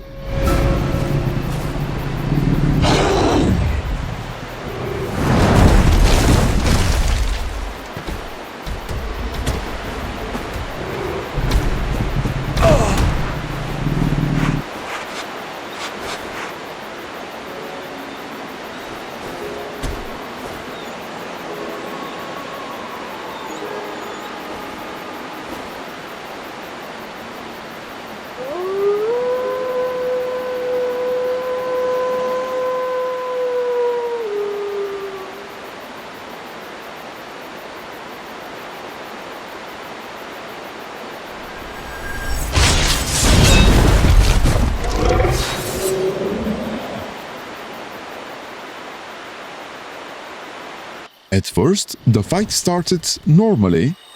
I stuck to Heavy Soul Arrow because I wanted to save my stronger spells for later. And Sif wasn't the only opponent. Once Sif dropped below 50% HP, Artorias joined the fight. He couldn't be damaged, so I ignored him and stayed focused on Sif. And once she went down, Manus appeared again. The moment I saw how little damage I was doing, made my heart sink. There was no way I was killing him like this. My current spells just weren't enough. Still, I wanted to see how far I could push it. Eventually, the spirits of Artorias and Sif reappeared and helped me fight Manus. And thankfully, they were doing far more damage than I was. So, in practice, this part of the fight was mostly about me surviving until their spirits showed up. Artorias and Sif only stayed briefly. They appear for a short window and then vanish again, but I only had to stall for a little bit before they came back. It took a while, but it wasn't actually hard. I just had to keep evading Manus's moves. And when he finally died, I got all 3 of their souls, plus an item called the Dark Fragment, which, based on my understanding, can be used with the Lord Vessel to substitute one of the 4 Lord Souls. That was it for the DLC for now. So I went back to the nursery and put a few more points into Vitality. Next up was the Catacombs, and for that I wanted a blessed weapon. So I went back to Andre and made myself a blessed Morning Star. Then I headed over to the Catacombs entrance, and I was a bit surprised to see that Petrus and his crew were still here. My guests have finally... In hindsight, I shouldn't have been surprised. I still hadn't rung both bells after all.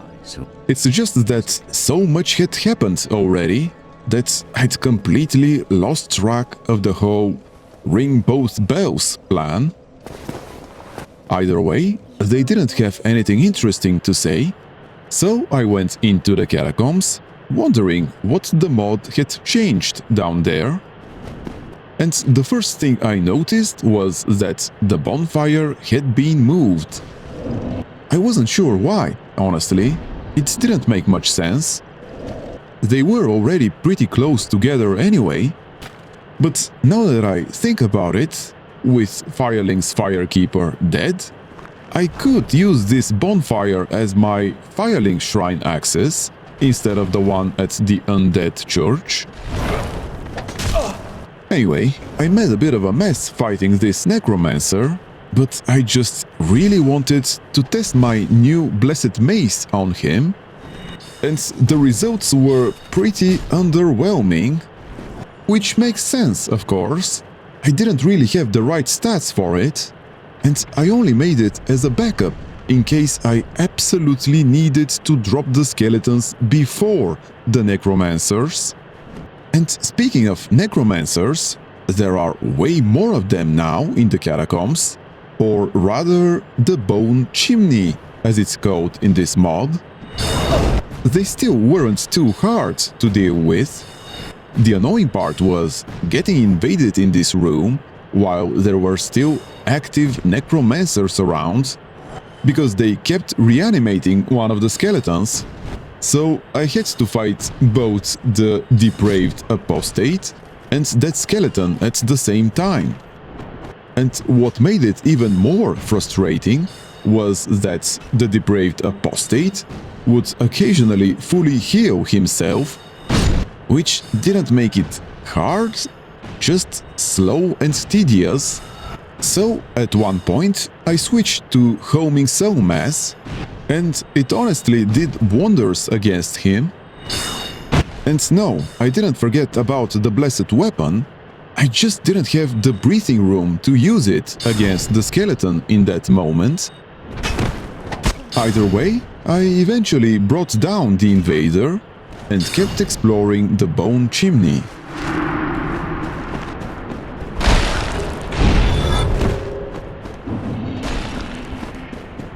Oh, and the depraved apostate also dropped a sunlight elixir, which was a nice bonus. Anyway, as I pushed deeper, I found a target buckler, an Eye of Death, in the area beyond the first bridge where the crystal lizards used to be. My plan was to run the catacombs the same way I did in my old achievements walkthrough. So next I checked whether the secret bonfire was still here. It wasn't, but I did find a necromancer who dropped a skull lantern, and as far as I know, this one is guaranteed to drop it. So that worked out. Right next to him, I also found the priest armor set.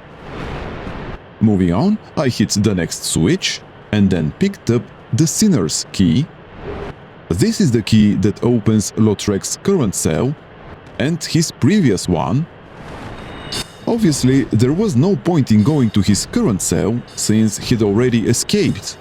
But I should remember to go back to the Undead Parish later and see what the item was. Either way, I kept flipping switches and moving through the catacombs, and in one of the side rooms along the spiral ramp, I found the Wanderer armor set. There wasn't anything else there, so I continued down the ramp and dropped down to Vamos to see if anything interesting had changed. The first thing I noticed was that the bonfire was gone, and when I spoke to Vamos, he asked me to hand over the Chtonic Spark, which I refused, of course. This is the only way to keep the warp ability, and if you give it up, you also lose the ability to warp. Anyway, after repairing my gear, I checked his shop and bought a few homeward bones. They're always useful.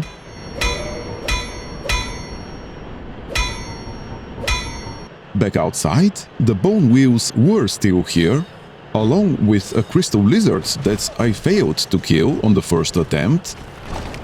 Bone wheels were as obnoxious as ever, but eventually I managed to clear them out. Eventually. There was also a necromancer up there instead of a black knight, but he wasn't a problem. There was also a mass of souls here, which actually made sense, considering all the floating skulls around. It fits the vibe at least.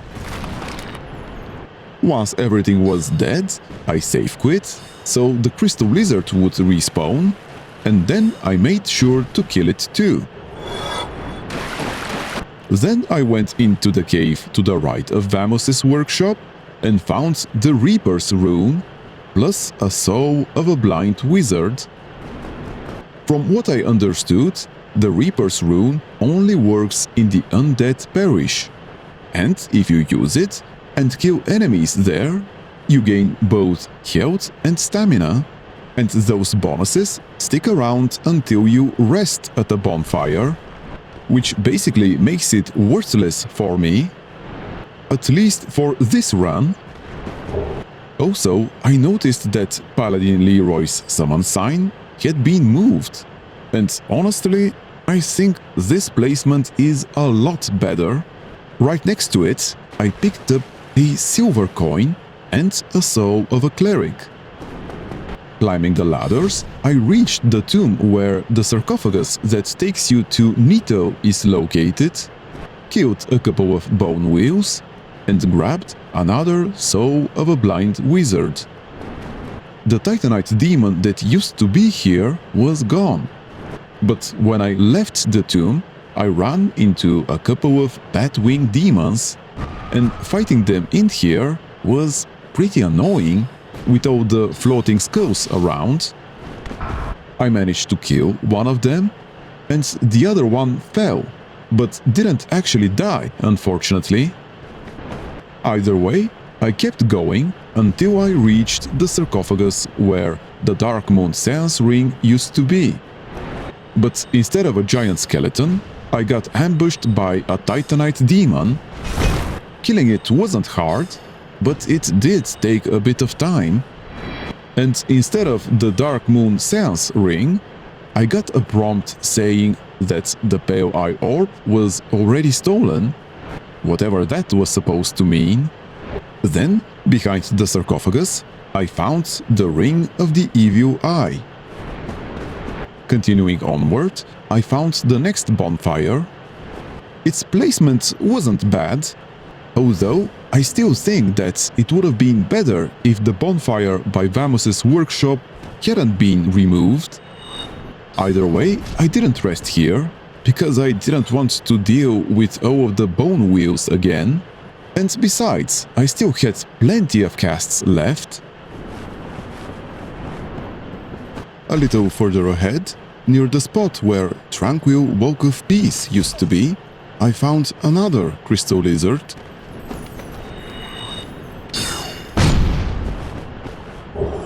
At that point, all that was left was to drop down, grab the last item down here, which turned out to be just a large Titanite shard, and then summon Paladin Leroy for the pinwheel fight.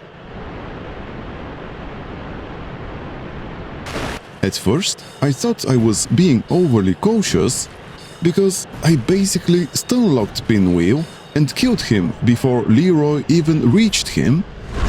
But then something weird happened. I didn't get the victory message, and after a moment, Phase 2 kicked in, and it was way harder than Phase 1. I actually almost died a couple of times, and even though Leroy wasn't that helpful, he did manage to clean up a few of the clones, so I'll take it.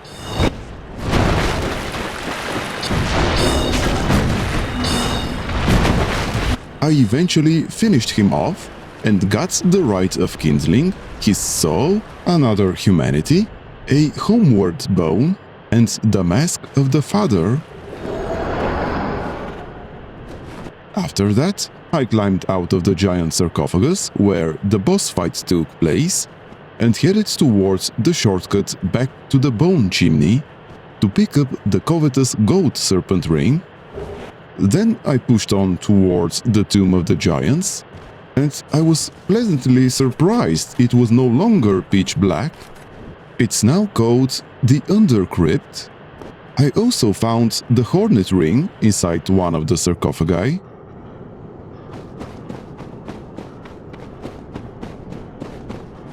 The bonfire had been moved as well, and it now sits on top of this giant sarcophagus, which, again, I really didn't mind. I used the souls I'd picked up so far to bring my vitality up to 30. I wasn't planning on investing any more into that stat. Then I started exploring the Undercrypt, but I wasn't planning to go all the way through. Not yet, anyway. I was looking for a specific item, so I figured I might as well grab whatever loot I come across on the way. First, I went into the giant sarcophagus, where the large divine ember used to be. Thankfully, there weren't any giant skeletons in here, just a single normal giant, which I killed easily, since it couldn't even reach me.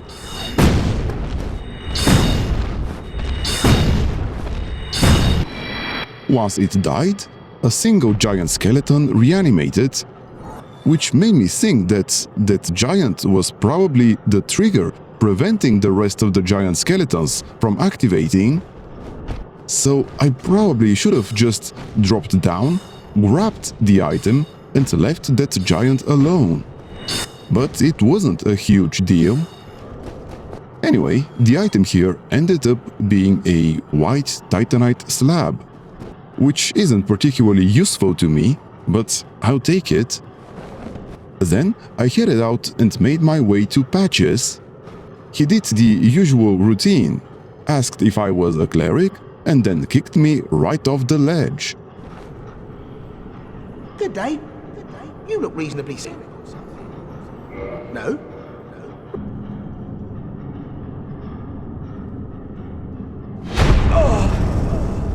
Which was perfect to me, because the item I actually wanted was down here. It was the PY Orb. There is an entire quest built around this thing, but it can also be used to reactivate the Ring of Light on top of Sen's Fortress. All you have to do is bring it back to the sarcophagus where the Dark Moon Seance ring used to be, and where the game told us that the PY Orb was already stolen. I'm not going to return it though. I'll use the painted world of Ariamis to reach Anar Londo. Also, I wanted to wrap up Rhea's quest, so she'll be available in the Undead Parish, or wherever she ends up in this mod, just in case I decide to use miracles as well. Either way, these two hollows weren't hard to deal with on a sorcery build.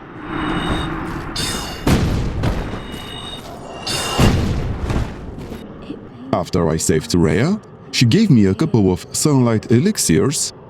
Then I spotted a crystal lizard on a nearby ramp and killed it.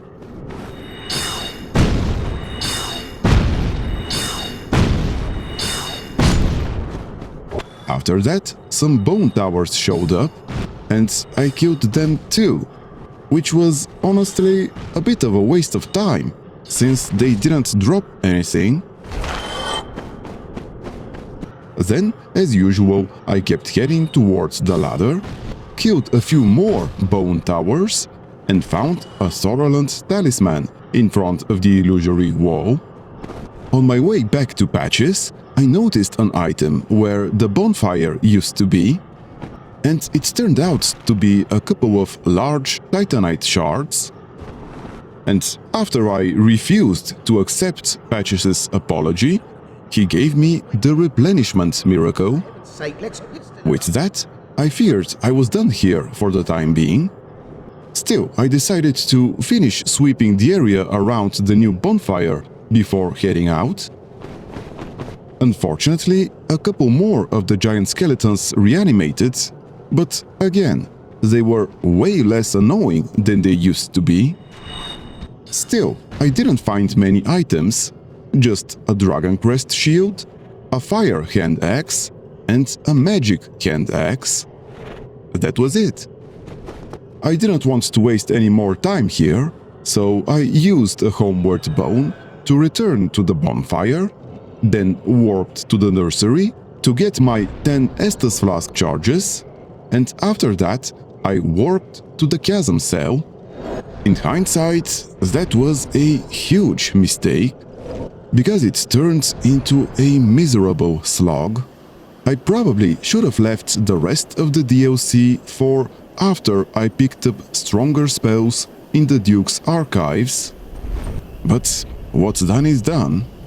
I had to start pushing through the DLC backwards, and all the shortcuts were set up in the opposite direction from usual. So I basically had to clear the whole DLC again, and the pain started immediately. The first enemy I had to fight was a chained prisoner, and now there were several of them. They weren't that hard mechanically, it's just that they took so many casts that I started worrying about my ammo until the next bonfire. I wasn't too worried about the Oolacile residents and sorceresses. They also took a fair number of shots, but were nowhere near what I needed for a chained prisoner. Still, there was a firekeeper soul here, and that alone made the trip worth it.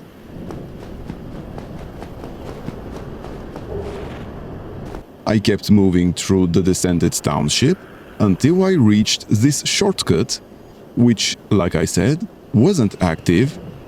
So I had to kill another chained prisoner. Unfortunately, I couldn't just run past him, because the next room was packed with enemies. It took a while, but I eventually brought him down. And then came, in my opinion, the nastiest section of the DLC. There are several Oolacile residents and sorceresses in this room, and if you push a bit deeper, Marvelous Chester invades. Fortunately, he isn't actively hunting you, but the first time through, I didn't know that, so I tried to thin the room out as much as I could before triggering the invasion.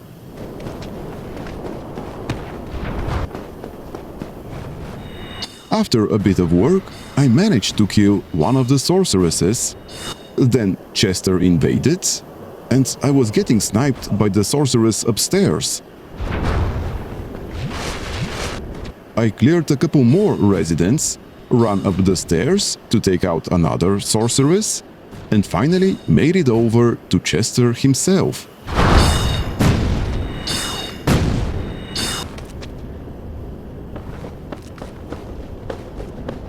He wasn't too difficult to kill. The real problem was his health pool, so it took a lot of casts and a lot of time. But eventually, I did take him down.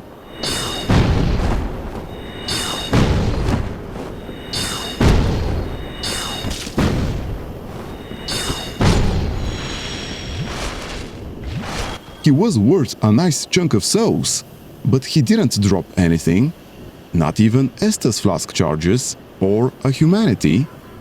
So I'm not sure if he was bugged or something. After that, I headed to the secret room hidden behind this illusory wall.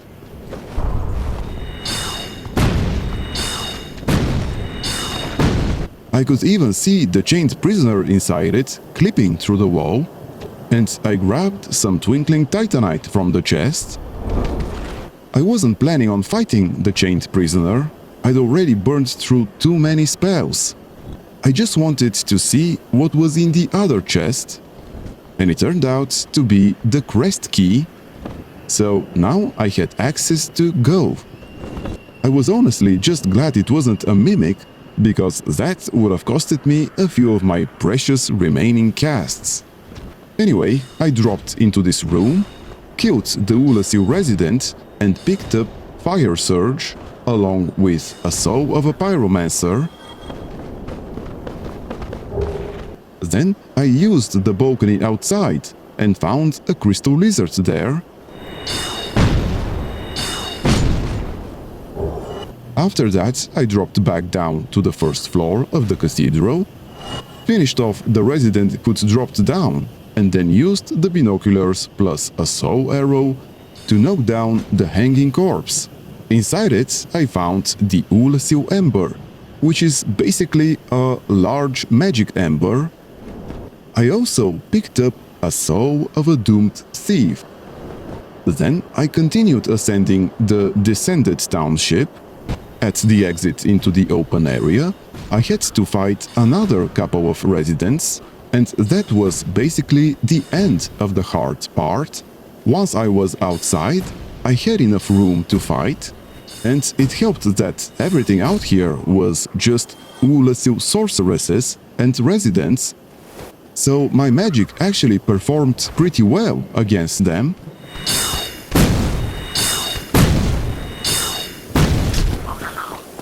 Under this staircase, I found feather arrows and poison arrows, and shortly after that, I dropped onto this wooden platform to pick up a humanity. Then I went into the hidden room where the silver pendant used to be and found a mimic. I wanted to spend my last soul spear to chunk him down, but I missed. So I had to burn a few more spells. Still, the 3 humanities he dropped were worth it, at least in my opinion.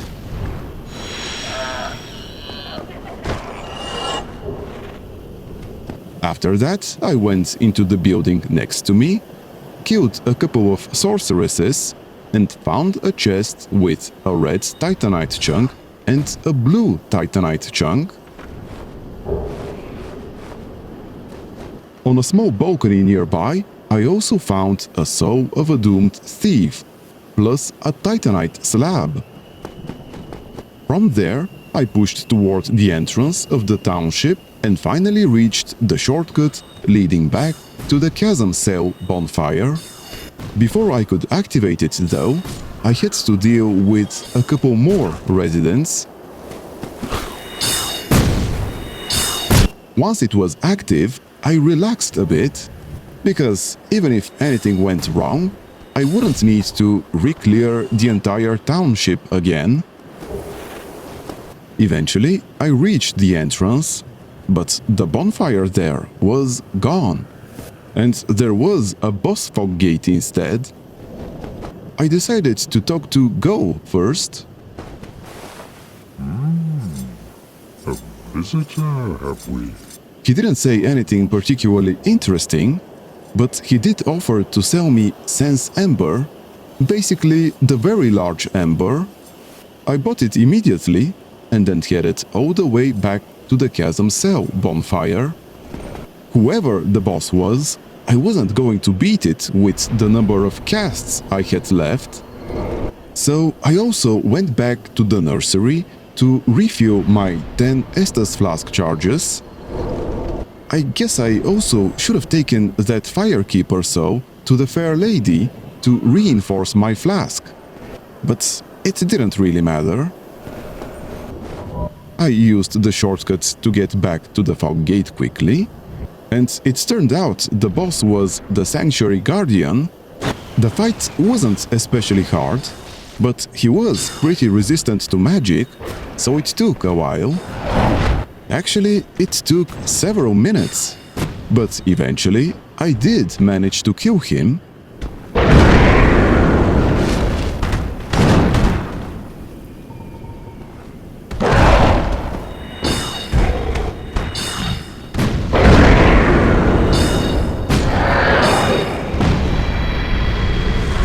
I got his soul, and a bonfire appeared. I used the souls I'd collected to pick up another attunement slot, and I also started investing in Fate. I wasn't sure I'd have enough souls to push it to a decent level, but it couldn't hurt to try. Just outside the Royal Hippodrome, I got greeted by a dog. There are quite a few scattered around here. After killing it, I went to check on Marvelous Chester, but he wasn't there, which was odd. As far as I knew, he was supposed to be here. Anyway, I used the only elevator that was active and entered the Royal Wood. This was another area that was rough for my build. The main issue was that the Stone Guardians are tanky, and they're pretty resistant to magic. One-on-one would have been manageable, but there were also a lot of Treant Gardeners, so it was hard to keep kiting them. So instead, I decided to mostly ignore the enemies and focus on scooping up every item I ran into, using the safe quit method as much as possible.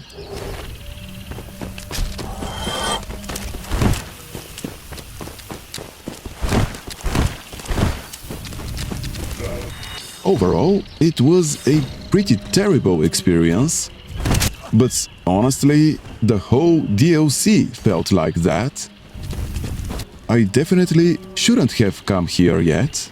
I should have waited until after I had the advanced spells from the Duke's archives. Again, the only reason I came here was to finish Ciaran's questline, but I could have done that at any time before going to fight Nito, so there really wasn't any reason to come here yet. Still, I wanted to be at least somewhat thorough. And honestly, I don't think I missed any items here. It's not that the area itself is that hard. It's just that after the township, whether it's the Oolacile or the Descended version, I was getting tired of the DLC. So playing it this way was mostly impatience, not an inability to actually kill what's here. It's definitely doable. Anyway, we got the usual encounter with Calamite here.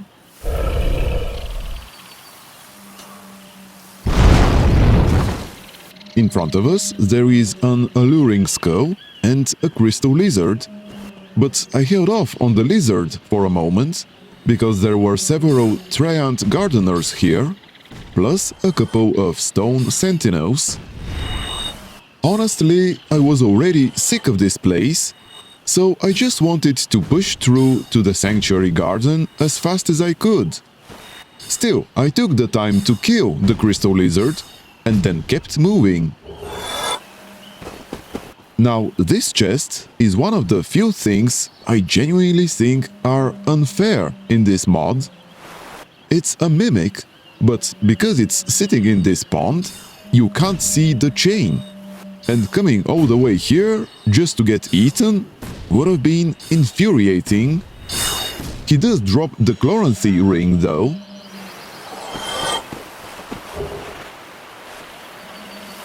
The last item I found in the Royal Wood was behind this shortcut tower near the exit to the Sanctuary Garden. I also activated the shortcut just because. Like I said earlier, the enemies here aren't too hard. The Treant Gardeners can be killed with one heavy soul arrow, followed by a regular soul arrow, and the Stone Guardians only needed 4 great heavy soul arrows. The issue is just the density. There are so many enemies that you don't get much space to kite safely. Eventually, I reached the Sanctuary Garden, and on the other side of the bridge leading in, I found a soul of a doomed thief and an Elizabeth's mushroom. Inside the garden, I found the Dusk Crown ring and had a quick chat with Ciaran. She asked for Artorias' soul like she normally does, and when I agreed, she handed over both of her daggers. That was also the end of her quest line. Please take this. I no longer need it. May the Lord guide thee. Next, I went to see Elizabeth, and she gave me 3 Elizabeth's mushrooms, like she usually does. I also bought the Cast Light Miracle, just in case. I doubt I'll need it, but it doesn't hurt to have it. The last thing I did here was light the bonfire, and with that I was done with the DLC, at least for now. I would come back to beat Calamite, but that would be much later. Before returning to the present though, I decided to check the Sanctuary Guardian's usual boss arena, and it was empty. From what I'd heard, there's supposed to be a new boss here, but I'm guessing it unlocks under special conditions that I haven't met yet. So I went back to the bonfire and warped to the nursery to get my Estus Flask reinforced and to top my Estus Flask charges back up to 10. The next area I planned to hit was the Painted World of Ariamis. After what I'd just been through in the DLC, this area was a breeze. Most enemies here went down in 1 or 2 hits with a basic soul arrow. Even the harpies only took a few heavy soul arrows. I used the binoculars and a soul arrow to knock down the hanging corpse and grab a soul of a wary hunter and a feather arrow. Then I kept moving through the area, following the same route I used in my All Achievements walkthrough. Honestly, it felt great to be one-shotting enemies again. There was nothing on top of this building, but after dropping down to the balcony, I found a blood shield. The snow rats were mostly replaced by fire attack dogs. which are obviously more dangerous, but not by a huge margin. Down in the basement, I found a large titanite shard. The enemies in the building on the other side of the bridge were still mostly the same as usual. The rope on this balcony, holding a corpse, was clearly cut at some point, but even while editing this video, I couldn't tell when it happened. Upstairs, I found the Shadow Armor set, and I also got ambushed by a slime. Thankfully, it didn't do too much damage. Then I used the ladder to go down into the basement of this building, but aside from some enemies, I didn't find anything useful. So I went back outside, killed this hollow who tried to ambush me, and picked up a soul of a blind wizard, along with the Hush sorcery. After that, I killed this engorged hollow, dropped down from this bridge and checked if there were still an item here, and there wasn't. But I did get jumped by a harpy instead. Fortunately, harpies are very easy to kite. After killing it, I jumped off the building and picked up a sunlight elixir. Then I dabbled back to the second floor of the previous building, which was a good call because I realized I'd missed an item here. It was only a couple of blood-red moss clumps, but still. From there, I continued towards the Undead Dragon. I grabbed the bellowing Dragoncrest ring from right under his nose, which seemed to anger him enough that he started chasing me. And after a fairly long but very easy fight, I killed him. The Undead Dragon was worth a decent amount of souls, and it also dropped a dragon scale. But what surprised me most was that Grimrock, the mod's author, seems to have fixed the glitch where a jumping attack makes the dragon's rear stand up. After that, I went back to the tower and found out that the demon Fire Sage was moved here. Before fighting him though, I wanted to see what was at the top of this staircase, and to do that, I first had to clear a few harpies. That didn't take long, although I did waste a few heavy soul arrow casts, because this harpy seemed bugged or something. Anyway, the item at the top was just a humanity, which was good enough. After that, I dropped down from the staircase over here to pick up a soul of a rusted knight, and then dropped down a few more times.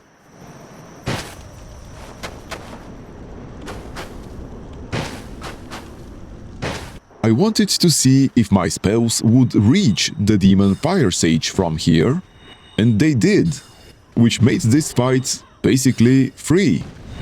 I kind of felt bad about this, but it's not like the demon Fire Sage is particularly difficult for a ranged build. Doing it this way just made it faster. When he died, he dropped a winged chaos mote, as well as 15,000 souls, which felt kind of low.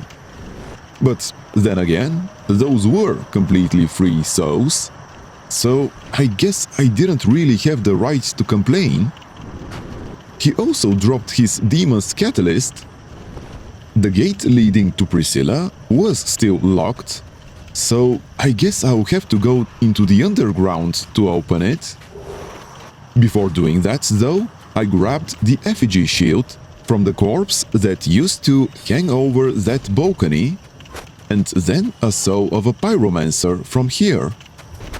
Next, I opened the gate to the bonfire, just in case anything went wrong, and then I tried to head to the entrance of the underground area I used in my all achievements run, but the door was locked, so instead I decided to test how my magic did against the phalanxes, and it turned out it was pretty effective.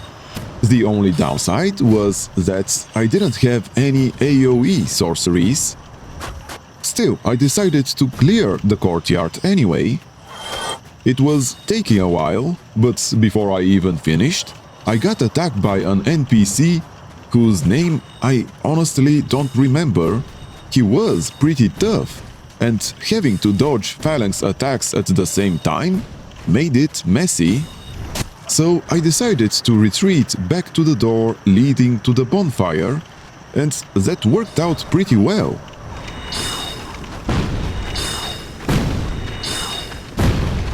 Eventually, I managed to kill him. Besides 3000 souls, he also dropped a painted catalyst and a humanity. From what I could tell, the painted catalyst wasn't any better than the sorcerer's catalyst I'm currently using. But to be fair, I never really figured out how magic adjustment works, so I'm not very confident about that. Anyway, after a while, I managed to clear the entire courtyard, and next to the statue, I found the Eastern armor set. I also used the Soul of Manus, which made the pale orb I picked up in the Tomb of the Giants start to quiver, and after examining the statue, I received the Bond to Beyond ring. If I equip this ring, I have a 5% chance to gain a soft humanity every time I kill an enemy, which makes it incredibly good for farming. This is apparently part of the Pale Eye Orb quest. There are 4 different things I will need to do for this quest. While I have the orb, using Manus' soul was one of them, and the other 3 are getting cursed, killing a moonlight butterfly in the crystal cave, and exploring Ash Lake. After that, we can visit 3 other statues to get their corresponding rings. Anyway, there are 3 Baronite Knights here. The easiest way to kill them, or at least a couple of them, is to lure them over here. There is a very good chance that at least a couple of them will just fall to their deaths, and then you only have to deal with the last one. Or you can just ignore them. The only reward for killing them was 3 Titanite chunks and a bunch of souls. The only other things here were the 4 Titanite shards from the corpse I looted earlier, plus this soul of an old soldier and a homeward bone. The door to the annex was also locked, so I didn't have much choice but to go down the well and enter the underground. I decided not to rest at the bonfire, which was probably a mistake. I also realized the ladder here was gone, so I wouldn't be able to climb back out through the well once I dropped in. And the mod also had a really nasty surprise here, in the form of this bone wheel just popping into existence. The other bone wheels in these narrow corridors weren't too hard to deal with though. After a while, I reached the staircase that used to lead to the Fire Surge pyromancy, but instead I found the Annex Key there, and when I went back down the stairs, I got invaded by Wicked Delis, or however you pronounce that. At first, I thought I could lure him out into the open area where I found the Annex Key, so I wouldn't have to worry about the other bone wheels. But he never showed up, so I just kept exploring until I finally found Black Flame and a soul of a pyromancer. I also almost got killed by a bone wheel because I used the wrong sorcery. But eventually I found the invader and killed him easily. Seriously, he was ridiculously easy. He just kept running at me and didn't even try to dodge. I was starting to worry about how many casts I had left though. By the way, the invader was worth a ridiculous amount of souls. After one more illusory wall, I reached the large open space underground. The first two bone wheels down there are the most dangerous ones, but as long as you kill them quickly, the rest aren't too bad. I had plenty of space to dodge, and after killing them all, I activated the mechanism that opens the path to Priscilla.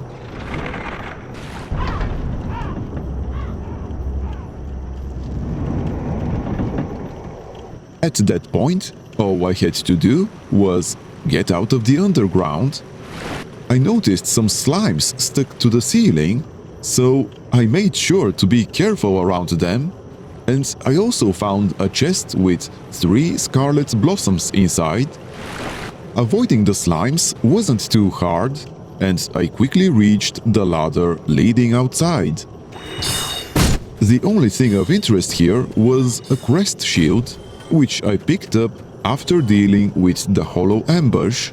Then I headed back into the courtyard and made my way to the Annex, which was the last part of the painted world I had left to explore. But before I went in, I decided to go back to the bonfire and rest to replenish my spell casts. I also didn't want to risk the huge amount of souls I'd built up, so I leveled my fate a bit more. The Annex itself was pretty much the same as usual. The loot was different though. Instead of Velka's rapier, I got a couple of titanite chunks, and instead of the dark ember, I got the Profane Ember, which, to be fair, is basically the same thing. I still got ambushed by the 2 harpies though. After killing them, I grabbed a white titanite chunk and then started climbing the tower.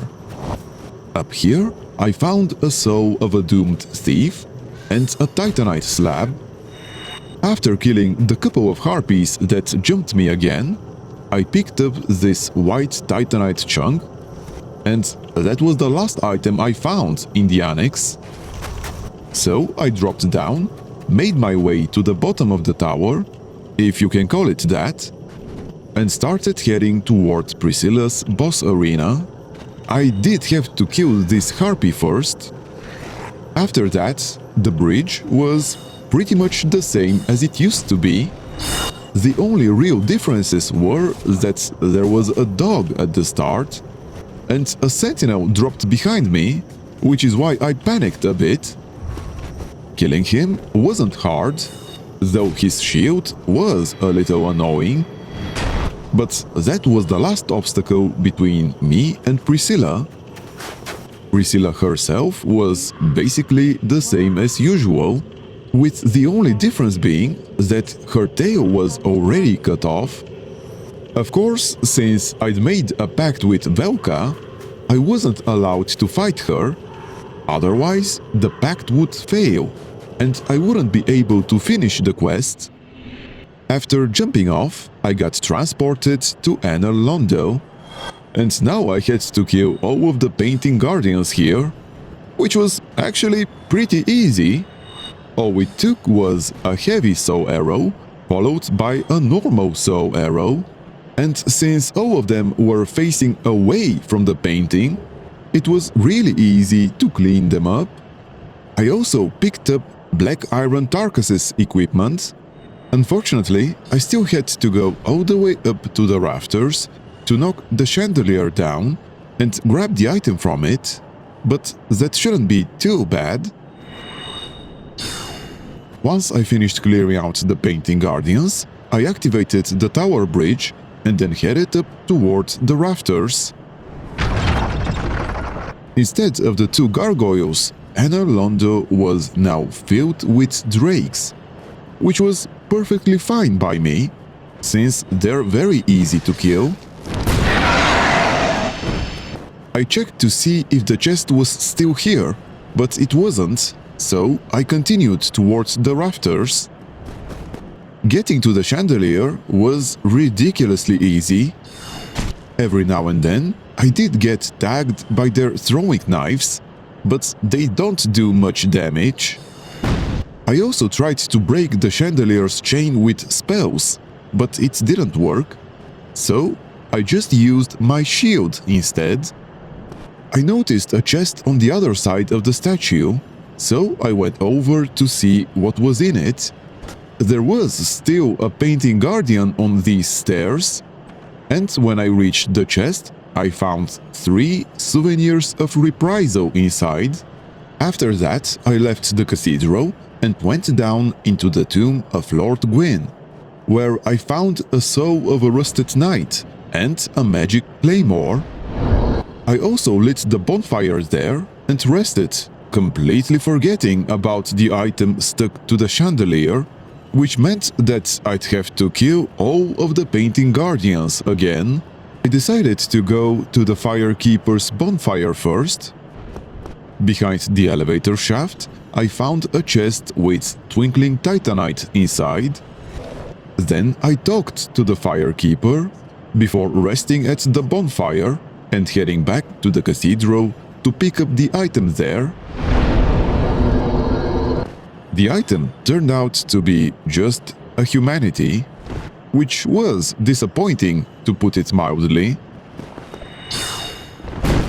After that, I remembered I still hadn't killed the Gaping Dragon, or the Bane of Lordran, as it was now called. So I warped back to the sluice work and went straight to the boss arena. This time I decided to summon Solaire, since I wasn't really used to fighting the Gaping Dragon with sorceries, and that turned out to be a mistake. I don't know if this was intended, but at some point during the fight, the Bane of Lordran grabbed Solaire, and I got transported back to the painted world of Ariamis.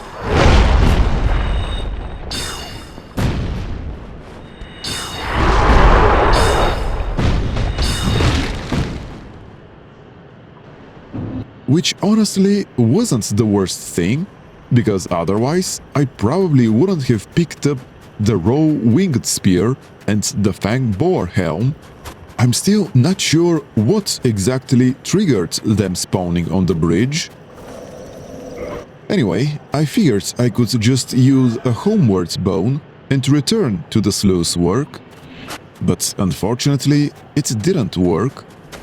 So my only option was to go all the way to Priscilla, take the teleport to Anna Londo, and then use a homeward bone. But that didn't work either, so I had to run past all of the painting guardians because I didn't want to fight them all over again, and then use the bonfire in Lord Gwyn's tomb to warp back to the sluice work. This time I decided not to risk it, and I skipped summoning Solaire. The fight was, honestly, a lot more difficult than I expected. Again, I'm not really used to fighting him with sorceries, so I'm not sure if he was changed in any way, but I ended up casting most of my spells before I could finally kill him. Still, considering that killing him gave me several times more souls than it used to, I'd wager he was buffed. I also got the soul of Ariamis, along with twin humanities and a homeward bone. The soul of Ariamis is a really interesting item, but I didn't want to use it right away. For now, I'm going to pick up this Channeler's Trident, and then I'll head back to Fireling Shrine to upgrade my Pyromancy Flame.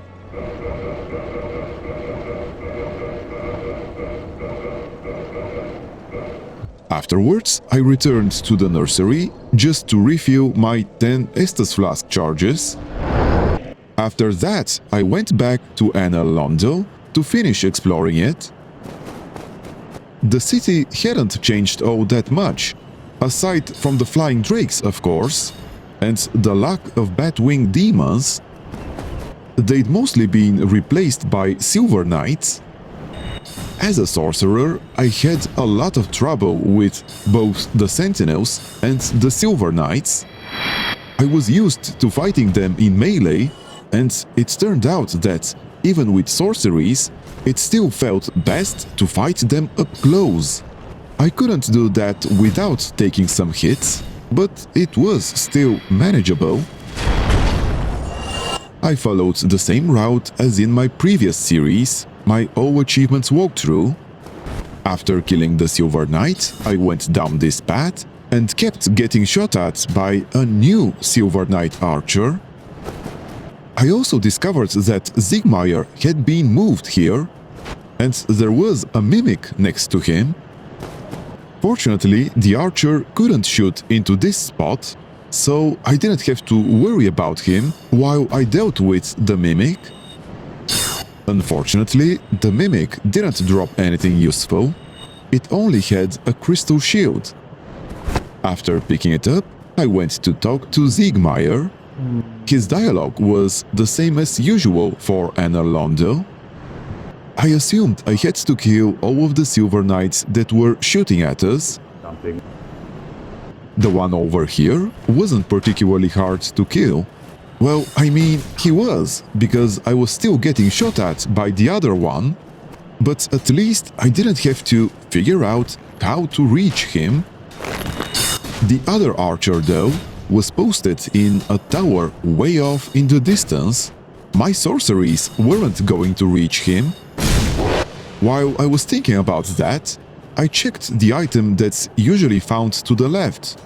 There was still something there, and it turned out to be a soul of a wary hunter, a longbow, and some poison arrows, which gave me an idea.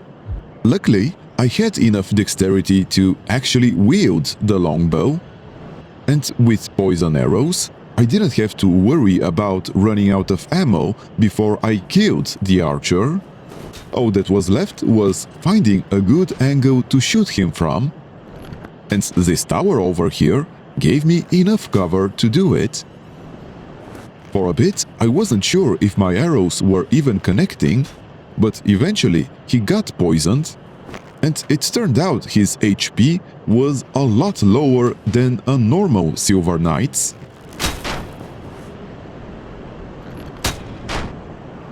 After killing him, I looked around a bit more to see if there was a third Silver Knight. After all, in the base game, I had to kill all three of them to complete this part of Siegmeyer's quest. But I didn't spot another one, so I decided to go back to Siegmeyer and see if killing those two was enough. And it turned out that it was. Still, his reward was a little underwhelming. But then again, it's not like killing those Silver Knights was especially difficult. Anyway, I entered the cathedral and immediately ran into another Silver Knight. This one was clearly moved over from the other side of the corridor, which would be annoying if the bonfire was still here, but it wasn't. Instead, I found a chest with twinkling titanite. I was a little disappointed that the bonfire wasn't here, but honestly, I wasn't that surprised. What did surprise me was finding the bonfire in the room opposite where it usually sits. It felt a little strange moving it here, but I guess there isn't really a better place for it. Smooth summoning. Then again, Grimrod could have just as easily left it where it was in the base game. I decided to spend a humanity and kindle this bonfire, since I wasn't sure if this one was warpable, and I was pretty sure I'd want the 10 Estus Flask charges. I also swapped out my normal soul arrows and slotted some fast-casting pyromancies instead. My thinking was that with my newly upgraded pyromancy flame, combustion would be a great tool against the Silver Knights. It wasn't quite as strong as I'd hoped, but it still wasn't bad. I kept exploring the cathedral the way I normally do, and I noticed that Knight Lautrec's invasion point had been moved down into the basement. Most of the chests down here were gone too, and instead I found a Titanite demon. He had a ton of health, but he was still incredibly easy to snipe from range.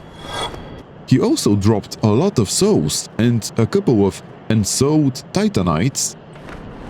The only chest left down here had a few large Titanite shards. Then I went back towards the staircase so I could invade Knight Lautrec, but before I did, I spotted a mimic here. Killing it felt like a bit of a waste of time, since all it had were some throwing knives. Anyway, after that I used the Black Eye Orb and invaded Lautrec. My plan was to ignore his companions and try to burst him down as fast as possible. And honestly, it worked pretty well. With all the pillars here, it was easy enough to avoid the other two. After killing him, all I had to do was wait until I got sent back to my world. After that, I stepped outside and noticed some twinkling titanite on a corpse behind one of the pillars. Then I went up to the upper floor and found a Dark Moon Knightess waiting for me. She was immediately hostile, so I didn't really have a choice but to kill her. The fight was pretty easy, and she dropped a Blessed War Pick, which I'm assuming is a guaranteed drop. In the open room to the right, I found the Favor armor set, which I'm guessing only shows up if I kill Knight Lautrec first. After killing the Silver Knight on the small balcony, I found a chest with the Dragon Slayer Great Bow inside. Next to the spiral staircase leading to the rooftop, I found another chest. This one had the brass armor set. On the rooftop, there were a couple of Silver Knights, and it turned out that baiting them into using their great bows was the easiest way to deal with them, at least for a sorcery build like mine. Inside the room where Siegmeyer used to send us for his quest, I found one Silver Knight and the Homeward Miracle in the chest. After going back down the spiral staircase to the second floor, I found another Silver Knight in the room to the left, along with the chest. Inside, I found the Lustrous Rune, as well as another Sunlight Elixir. If you use this rune, using it with a runic weapon grants the weapon a lightning buff every time you hit an enemy, which on paper sounds incredible, but I didn't really test it to see how useful it actually is. Anyway, inside the room where the Silver Knight set used to be, I only found a single chest with some Dragon Slayer arrows inside. Once I reached the large hall with the boss fog gate, I didn't notice anything unusual. It still had a couple of Royal Sentinels and Solaire's summoning sign. The only differences I noticed were this chest here, containing a couple of Sunlight medals, and the fact that the Silver Knight was moved slightly. After killing him, I went through the broken window and found a Titanite chunk where the Dragon Slayer Great Bow used to be. I then dropped down, killed the Silver Knight here, and found a soul of a Pyromancer next to the staircase leading up to him. Next, I went to check on the giant blacksmith and found some voltaic bolts in the chest next to him. The giant blacksmith was selling mostly his usual assortment of items. I didn't find anything particularly interesting. After finishing with him, I went back to the large hall, and my first goal was to open the giant's doors. Then I used a Homeward Bone to return to the bonfire, since I was running pretty low on spells.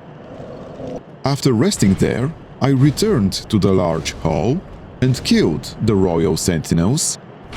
They were actually pretty easy to melt with combustion, I also noticed that there was now a Silver Knight standing in front of the fog gate. Killing him was fairly easy. After that, I summoned Solaire, since I was pretty sure I'd need his help for the Ornstein and Smo fight, even if it hadn't been changed at all. It turned out the fight really wasn't changed. It played out exactly like the base game. As usual, I focused on killing Ornstein first. That was fairly easy, since keeping him at range gave me plenty of time to dodge his attacks. After he went down, finishing off Smo was incredibly easy.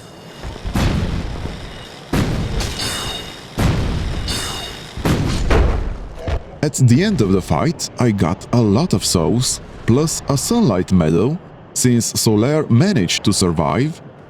Oh, and a humanity, of course. I then went up to Guinevere's chamber and lit the bonfire there. I used my souls to raise my fate stat a bit more, and then found out that Guinevere's chamber was locked, and all I could do was kneel in front of the door. After speaking with her briefly, I received the Lord Vessel as usual, and then I left. I'd be returning to Anor Londo in the near future, but I wanted to take care of a couple of things first. When I returned to Firelink Shrine, I saw Siegmeyer and told him I was the one who opened the gates of Sen's Fortress, even though the gates were already open. But because of that, as thanks, he gave me an Elizabeth's mushroom, and he also told me that he'd be heading down. Afterwards, I went to the remains of the Firekeeper and returned her soul. Anastasia's dialogue wasn't changed in any way. My next step was going to be using the soul of Ariamis. If we use it, we receive 18,000 souls and get transported to the painted world of Ariamis. This, however, is a different version, kind of like the memories of giants in Dark Souls 2. The only thing we can do here is give the peculiar dough to the everlasting dragon here. In return, he'll give us the Mark of Stone ring, which drastically increases our physical defenses at the cost of our lightning defenses, which may be useful in certain cases. And once we do that, we'll get automatically transported back to the Sluice Works, more precisely to the boss arena, which is kind of annoying since I'll have to travel back to Firelink Shrine now. After returning, I decided to head down to the New Londo ruins. Now that I had the Lord Vessel, I could finish exploring it without having to kill Ingvard. Nothing had changed in the area, so I'm not going to waste your time showing you how to get there. After getting the key, I also bought some transient curses from Ingvard, since I only had one, and I wasn't sure if the drop rate had changed in the mod. I also bought the Resist Curse sorcery, just for the heck of it. Then I went back to the seal, opened the door and drained the lower half of the New Londo ruins. Now, I knew this would make the ghosts appear, so instead of taking the normal route, I decided to use the shortcut so I could conserve my spellcasts. Unfortunately, similar to my previous series, a few ghosts managed to enter the tower, so I had to use a transient curse and kill them before dropping down to the Four Kings. It didn't go as well as I'd hoped, and I had to burn a couple of Estus Flask charges. Anyway, my plan for the boss was the same as in the base game. I had to swap the Ring of Temptation for the Covenant of Artorias ring, because I obviously couldn't drop the Dreaming Dragoncrest ring. I also equipped the Black Iron armor set, since I didn't have Kavos armor set yet, and that actually proved to be a huge mistake. You see, this fight was changed quite a bit from the base game. All 4 kings appear from the start, and they actually tried to keep their distance, which makes tanking their attacks almost pointless, since the whole idea of this strategy is to stay as close as possible, so their normal swings only deal a small fraction of their usual damage. For a while, I kept trying to get close and use combustion, but what I really should have done was lean on my strongest sorceries and try to burst down the first couple of kings as fast as possible. Well, I figured that out eventually and managed to kill them, but it cost me all of my Estus Flask charges, plus a few Souls of a Lost Cleric. I had plenty of humanity, so it's not like I was ever in danger of dying during the fight. But still, it was messy.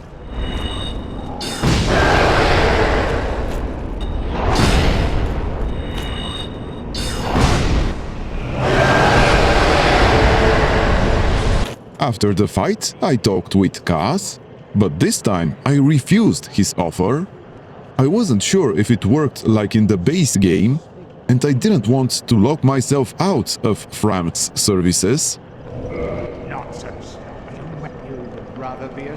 After he got angry with me, I returned to Firelink Shrine and then went back down to the New Londo ruins to finish exploring the drained section.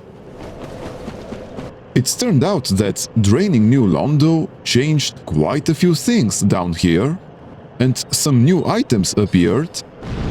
I also forgot to use a transient curse and was wondering why I wasn't dealing any damage to the ghosts. Anyway, after clearing these, I found a few twinkling titanites here. Because of the new items, I had to recheck the entire area all over again, just to make sure I didn't miss anything. And the whole experience was really unpleasant. There were way more ghosts here.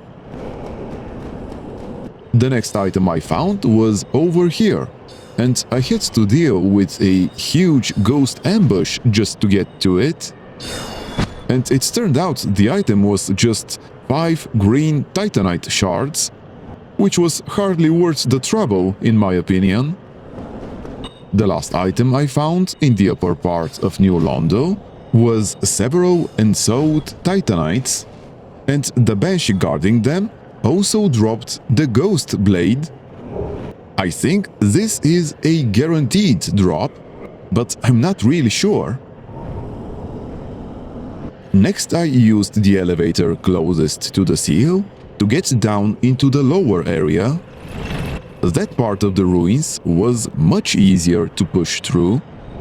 I had to kill an armored boar when I got down, but that was easy enough. Then I found a pretty well hidden chest here. It had some transient curses inside it. Overall, there were way fewer ghosts in this area, and they were mostly easy to kill. The next item I found was a titanite chunk in front of the next fog gate. After going through the fog gate, I had to fight a ghost gargoyle. The fight was actually pretty easy. My combustion pyromancy absolutely decimated him. In one of the jars in that same hall, I found the server on a corpse. And opposite that, I found a firekeep or so, as well as a bonfire. This was actually a really nice bit of environmental storytelling. Now it makes sense why there isn't a bonfire anywhere else in this area. Anyway, I then went up the small spiral staircase, and next to it, I found a chest with the fire blacksmith hammer inside it. And when I went up the staircase, I finally reached the Black Knight armor set that I saw the first time I came through this area. Going back down to the first floor, I exited the building and found a mass of souls and a few ghosts in the courtyard. After killing them, I grabbed the code Tearstone ring that was in that same courtyard and continued. When I reached the well, I found the Dark Moon Seance ring, which is really the most important item here. Oh, and by the way, the code Tearstone ring works the same way as the blue Tearstone ring. I backtracked a bit and went through the illusory wall here. This time, the item here was much more useful, but before picking it up, I got ambushed by a ghost again. Unfortunately, my transient curse had already expired, so I had to reapply it. Anyway, inside the chest I found Rhythm Ember, which is basically the large flame ember. After that, I had to fight the only dark wraith down here, and he was even a white phantom, which I assume means that he is a ghost. Killing him was fairly easy, and right of the entrance to the building, I found a blue titanite chunk. That was also the second to last item I found here. The last item was a soul of a dark wraith that I found where Beatrice's summon sign used to be. And with that, I was done exploring the New Londo ruins. Now that I had the Dark Moon Seance ring, I decided to return to Anor Londo and go visit Gwyndolin. But before that, I went to check on Griggs of Vinheim and found out that he sells some more new sorceries. Another copy of Soul Spear and Homing Soul Mass were definitely going to be very helpful.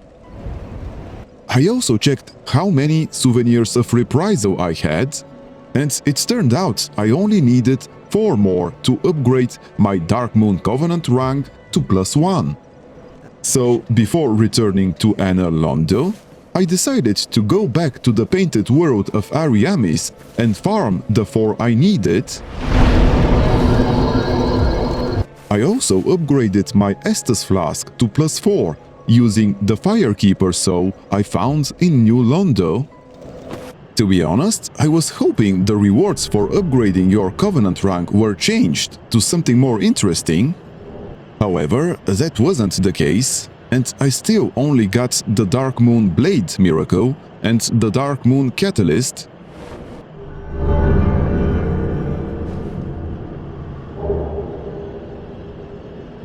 The fight with Gwyndolin was also basically the same. Initially, I thought about using Homing Soul Mass, since that way I wouldn't have to worry as much about dodging his attacks. However, the damage was less than ideal, and even though I could have kept doing that, I switched to Soul Spear once I managed to get close. There was also some kind of weird bug, or maybe that's just how it's intended to work, but instead of consistently moving away from the entrance, Gwyndolin kept alternating between teleporting away from the entrance and back toward it. Since the tomb itself was sealed off, I'm inclined to believe it was intentional. Maybe it was a technical limitation or something like that. Either way, I couldn't go through the fog gate yet, so I went back to the bonfire and then warped back to Guinevere's chamber. Gwyndolin dropped the key for it, so now I could open it and see what was going on. And the truth was, the chamber was empty.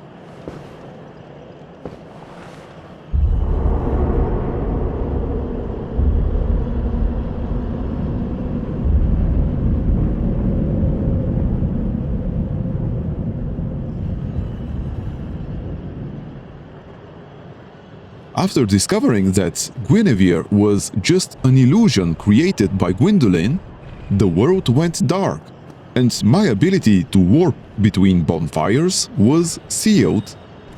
It turned out Anor Londo was under siege by the Dark Wraiths. I helped the Silver Knights kill as many Dark Wraiths as I ran into. My plan was to get back to Lord Gwyn's tomb and see if the fog gate would let me through now. Unfortunately, with the cathedral under siege, the main gate couldn't be opened, so I had to cut through the giant blacksmith's workshop. He was fighting the Dark Wraiths too. The Dark Wraiths themselves weren't particularly hard to kill.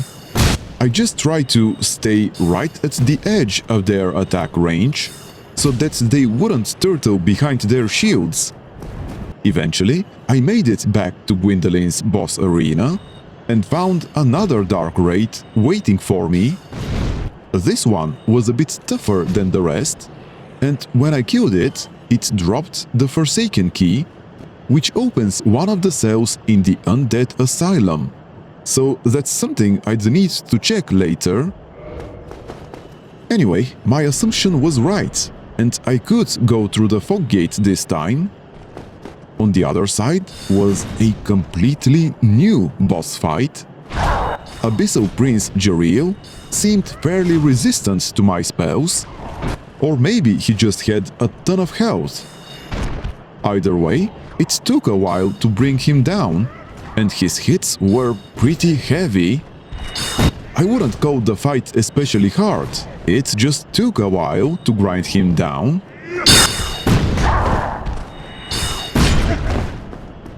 After I killed him, I got the Ashen Ring, besides his soul, of course.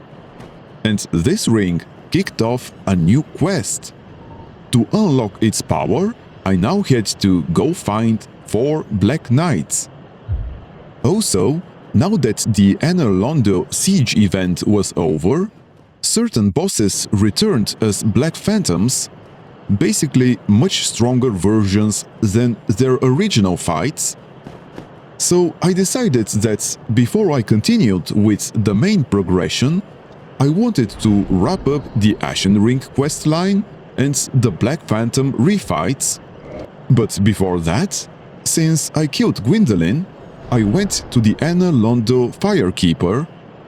I figured I'd have to kill her at some point, so grabbing her Firekeeper soul and upgrading my Estus Flask before the Black Phantom refights felt like the smart play.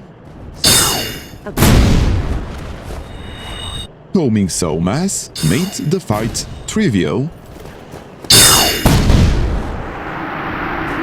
After killing her, I grabbed her Firekeeper soul, and then I remembered to actually examine Abyssal Prince Jeriel's soul. The description was pretty interesting. Afterwards, I went back to Firelink Shrine to upgrade my Estus Flask. And then I started my world tour. I figured this was a good time to go around, track down all 4 Black Knights to progress the Ashen Ring quest, and clear the Black Phantom bosses. We had access to all of them. I started with the Gargoyles in the Undead Parish. I also wanted to come here because I'd figured out where Rhea was moved to, and I still hadn't grabbed the item from Lautrec's old cell. When I got here, I also realized that after the Anor Londo siege, the Dark Wraiths had started invading the rest of the world too. The first one I killed in the Undead Parish dropped the Dark Hand, which I'm pretty sure isn't guaranteed, so I just got lucky. There were a couple more Dark Wraiths in the parish itself. Like I keep saying, they're not particularly hard to kill. After clearing them out, I went straight to Lautrec's old cell and found out that Rhea had already been killed, which really annoyed me. I was hoping to at least buy Wrath of the Gods from her. Obviously, that was no longer happening. Anyway, inside Lautrec's old cell, I found the Velka armor set and then headed straight up to the rooftop. The Black Phantom Gargoyles rematch started off really cool, but the fight itself was brutally difficult. Unfortunately, you can't just focus one down and make the fight easier. At some point, your damage gets transferred to the other one, so I basically had to fight the whole time with both of them active. I wouldn't call it impossible, especially on a ranged build, but it was still really rough. Eventually, I figured out the best approach was to bait an attack and then cast a spell on either one. Fortunately, a lot of the time, one of them would keep spamming its fire breath, so that made things noticeably easier. And once I finally managed to kill one of them, the other one was pretty easy to clean up.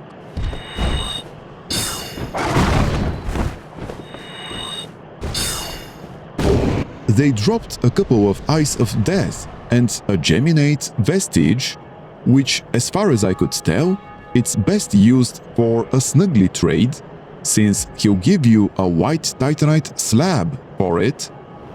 They also dropped a lot of souls, which I used to push my faith to 25, since I was still planning to get Lightning Spear, and because I'd basically given up on getting Wrath of the Gods, I started dumping the rest of my souls into Intelligence. Even though it didn't boost my damage nearly as much as it used to, getting it to 50 would still be useful. My next stop was the Taurus demon. Unfortunately, this bonfire isn't warpable, so I had to run all the way over on foot. I wanted to go to the Taurus demon because there's also a Black Knight here. The Taurus demon's entrance was pretty cool too. He's also one of the easier Black Phantom fights.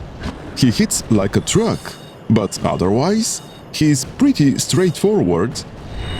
Burning all of my soul spears got him below half HP, but closing it out took a while, because I insisted on using Homing Soul Mass, which is clearly not very effective against him. Anyway, I got him in the end, picked up another Eye of Death and Horned Chaos Mode, and then climbed the tower at the entrance to fight the first Black Knight. All four of the Black Knights are stealthed, which reduces my lock-on range and makes it a bit annoying as a caster. In this case, it didn't really matter, and honestly, it wouldn't in the other cases either.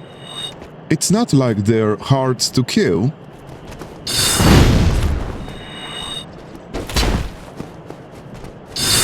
Once I killed him, I got the Black Knight Greatsword, a white Titanite chunk, and a message saying the Ashen Ring grew warmer, which was just confirmation that I was progressing the Ashen Ring quest.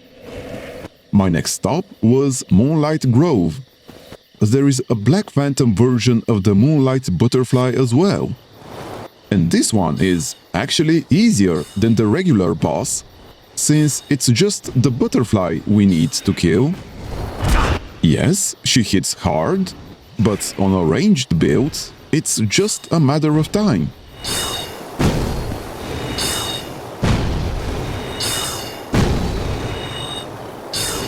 She dropped another Eye of Death, and to my surprise, the white Dragon Breath sorcery, which is pretty strong, but I'd need 50 intelligence to use it, so that's another reason to keep investing into intelligence.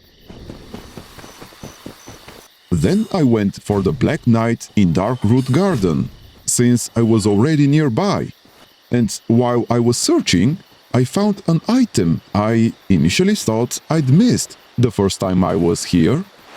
It was Tishana's boots. I later found out this only appears if you get invaded and defeat Tishana both in Blighttown and in Sense Fortress, which makes it pretty difficult to obtain.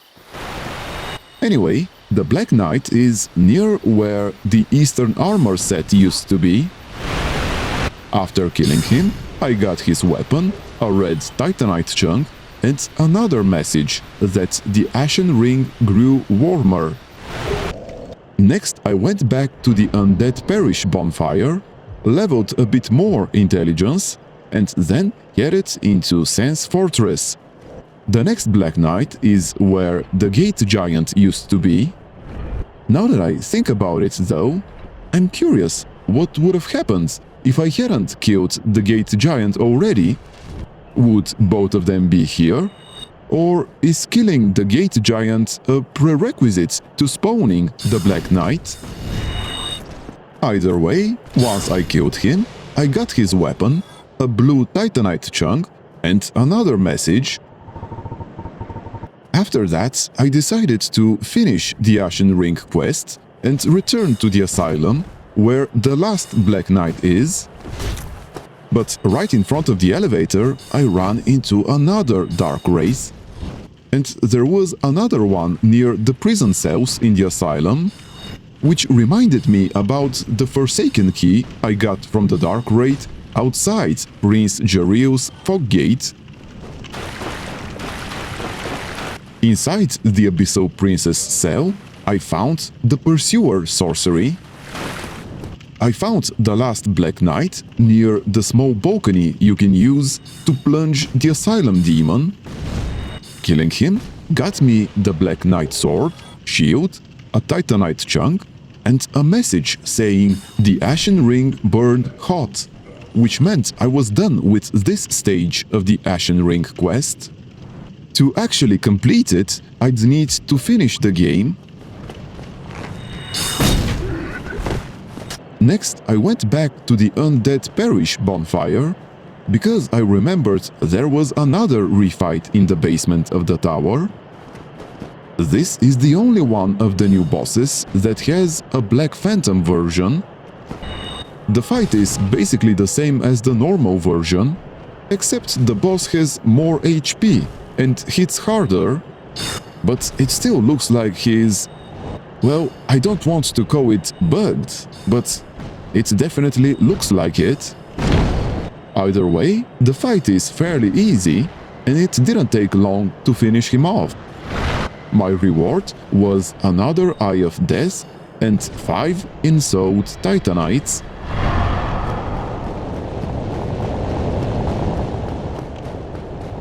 Next, I went back to the nursery bonfire and wasted souls leveling faith, since I forgot I was supposed to be pushing intelligence to 50.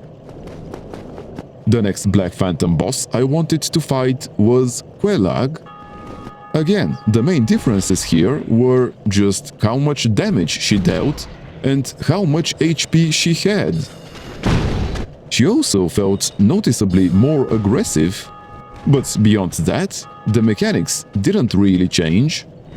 It took a while, but I wouldn't call it a particularly hard fight. For the reward, I got another Eye of Death and the Chaos Storm Pyromancy. I also rang the Bell of Awakening here, since I was planning to go after Nito once I finished the Black Phantom refights. And the way to fight Nito is by ringing the 2 Bells of Awakening.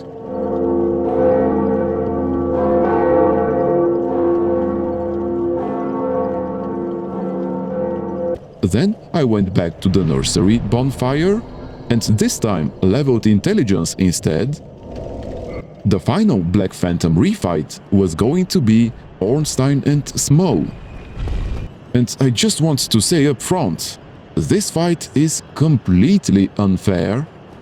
It's not hard in the fun way, it's just ridiculous. Mostly because the lock-on range on Small is insanely short, and once you deal a certain amount of damage, he just disappears.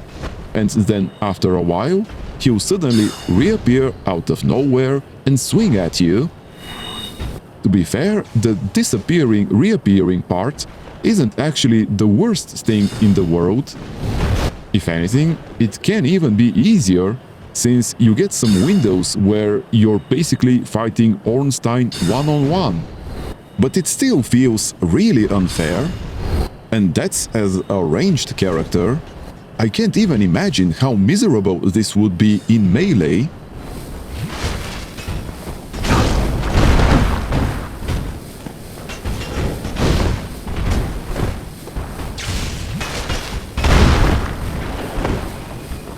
I eventually managed to kill Ornstein, but I had to burn all of my Estus Flask charges, my Souls of a Lost Cleric, and even a few humanities.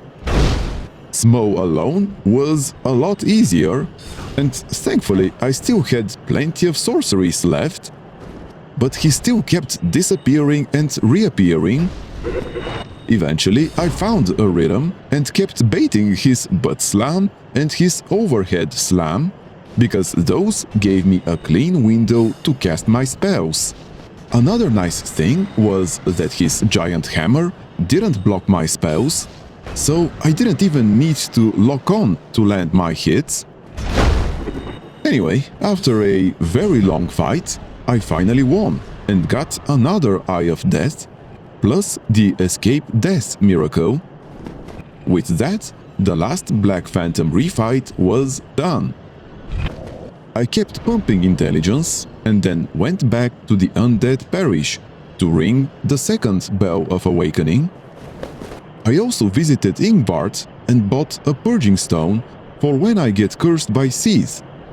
This time I was planning on getting cursed by him, since that would have been the easiest way to finish this phase of the Pale Eye Orb quest. To ring this Bell of Awakening, I had to equip a pair of heavy gauntlets.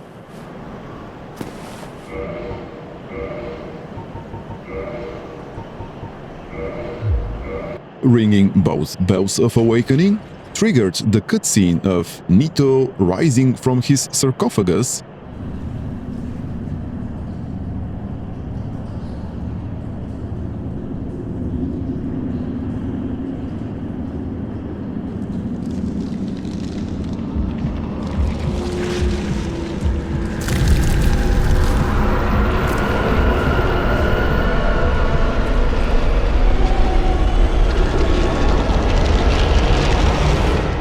At that point, I was ready to go fight him, but before heading back to the Tomb of the Giants and continuing my run through it, I decided to first go place the Lord Vessel in the Fireling Altar. I'm pretty sure that isn't required to fight Nito, Seath or the Bed of Chaos in this mod, but I had to do it eventually, and now seemed as good a time as any, so I did it. Undead, I wish. And nothing happened. I didn't get the cutscene with the golden fog gates dropping, which made me even more confident that I didn't need to do it yet. Anyway, I headed back to the Undercrypt and kept exploring. It felt like there were slightly fewer enemies than in the base game, but either way, considering that I'm playing a ranged build, and it's much easier to actually see ahead of me, the giant skeletons down here were much easier to deal with. Over here, I picked up the Blessed Hunter's Shield, which is basically just a standard large leather shield, upgraded along the Blessed Path. Then I went to where the covetous Silver Serpent Ring used to be, and found a Soul of a Doomed Thief, plus the usual Bone Tower ambush. Then I pushed on and found a Soul of a Cleric and a gold coin tucked behind this pillar. And right after that, I ran into my first and maybe only fake bonfire in this mod. If you don't back away from it immediately, it's almost certain, if not literally guaranteed, that you die to the explosion. Unfortunately, aside from some souls, killing the baby skeleton doesn't really get you anything. Continuing through the area, I spotted this item stuck on a stalagmite, It took me a surprisingly long time to figure out how to reach it. Turns out I had to backtrack to where I found the soul of a doomed thief, where the Bone Tower ambush happens, and then drop down over here, and from there I could grab it mid-fall. The All-Father's ring was definitely worth the hassle, especially if you're using miracles, since it boosts your attunement slots by 2, and also increases the power of certain miracles like Heal or Wrath of the Gods. After that, I moved on to where the effigy shield used to be, and not only found a Titanite chunk, but also got invaded by Paladin Leroy. He was basically the same as in the base game, so he wasn't particularly hard to kill. Although, I imagine this spot would have been a lot rougher for a melee build than where he used to be. At least, that's my guess. After that, I kept going and realized the bonfire had been moved. Honestly, I think relocating it here makes it a lot more convenient than its old position. After resting, I pushed forward towards the boss fog gate, and as usual, I had to clear a few bone towers along the way. There weren't any giant skeletons though, and the entire cave before the boss arena, now called the Ritual Grotto, was completely empty enemy-wise. There were still some pickups like these Black Knight gauntlets, plus a couple of white titanite chunks, a soul of an exiled witch, and finally in the tunnel where the white titanite slab used to be, I found a soul of a dark wraith and a voltaic partisan. There was nothing else left to do, so I walked through the boss fog gate and started the fight.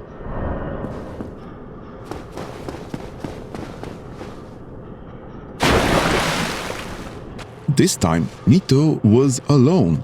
There weren't any skeleton adds in the arena, and because I completed Ciaran's quest earlier, she was missing too. If I hadn't done her quest, she would have been helping Gravelord Nito, and I would have been forced to break Velka's pact when I inevitably had to kill her. But since I finished her quest, Nito had no backup, and he went down quickly. I also got a confirmation message that the wicked Nito had been punished. That's part of the Velka's Pact questline. There was nothing else in the boss arena, and when I tried to light the bonfire, I got transported outside instead. This was probably done to prevent a soft lock if you come here without the Chtonic Spark. Anyway, that wrapped up the Undercrypt. I went back to the previous bonfire, put a couple of points into intelligence, and then returned to Firelink Shrine. Next stop was going to be the Duke's Archives. After returning to Anor Londo, I first had to kill a couple of sentinels to see what was inside the chest they were guarding. As usual, they were annoying to deal with, but it wasn't particularly difficult.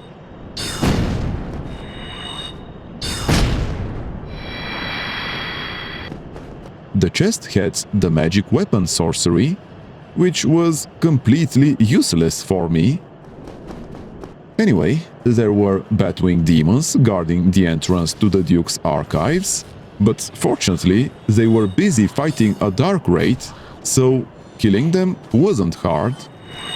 And besides the Batwing demons, there was also a mimic.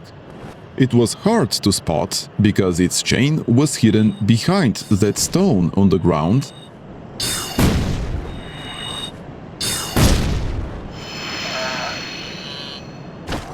It did drop the Soul Spear sorcery though, which was a really nice surprise. Moving deeper into the archives, I had to fight an armored boar as usual, but this time there was only one, and killing it with spells wasn't difficult. Going further in, I noticed the bonfire had been moved to the other side of the room for whatever reason. I rested there so that I could attune my newly acquired Soul Spear. Then I took the elevator up. The upper floor was mostly the same as before, although enemy placement had been shuffled a bit. Nothing too dramatic. Either way, it wasn't hard to clear. Also, this section of the Duke's archives was now called the Whispering Halls. After clearing the enemies around the stairs, I found a soul of a pyromancer. And upstairs, next to a chest, I picked up a crystal greatsword and a soul of a rusted knight. And for some reason, I also found a couple of egg vermifuges. The balcony was covered in darkness and there was a sorcerer hidden inside it. I'm not sure if that was intentional or if it had something to do with the reshade preset I was using. Either way, it turned into a fun little caster duo, and in the end he dropped Great Magic Weapon, which, again, was completely worthless to me.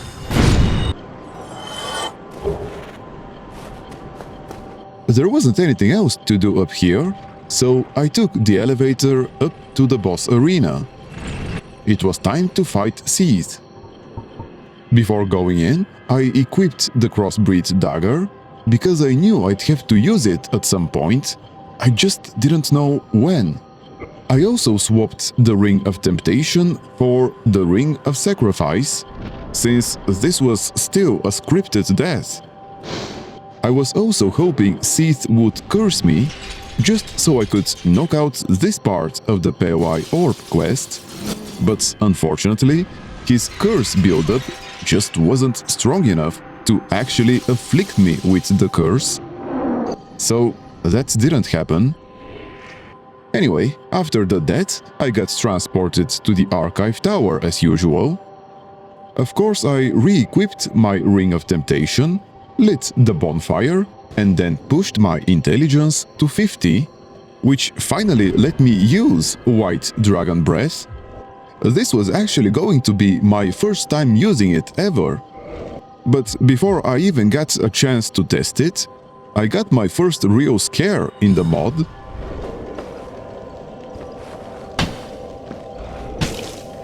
After killing the man serpent here, he didn't drop the key, so I couldn't open the door to my cell. There was also a crystal knight nearby, and I assumed he had something to do with me getting out. But even after giving him time, while I killed the crystal soldiers here, he still didn't do anything. At that point, I started wondering if the mod had bugged or something. So I decided to save and quit, which made the man serpent respawn for some reason. So I killed him again, but the key still didn't drop. This time though, once I stepped away from the cell door, the crystal knight actually opened it. So he probably did bug out earlier. Either way, if you get this bug, saving and quitting seems to fix it.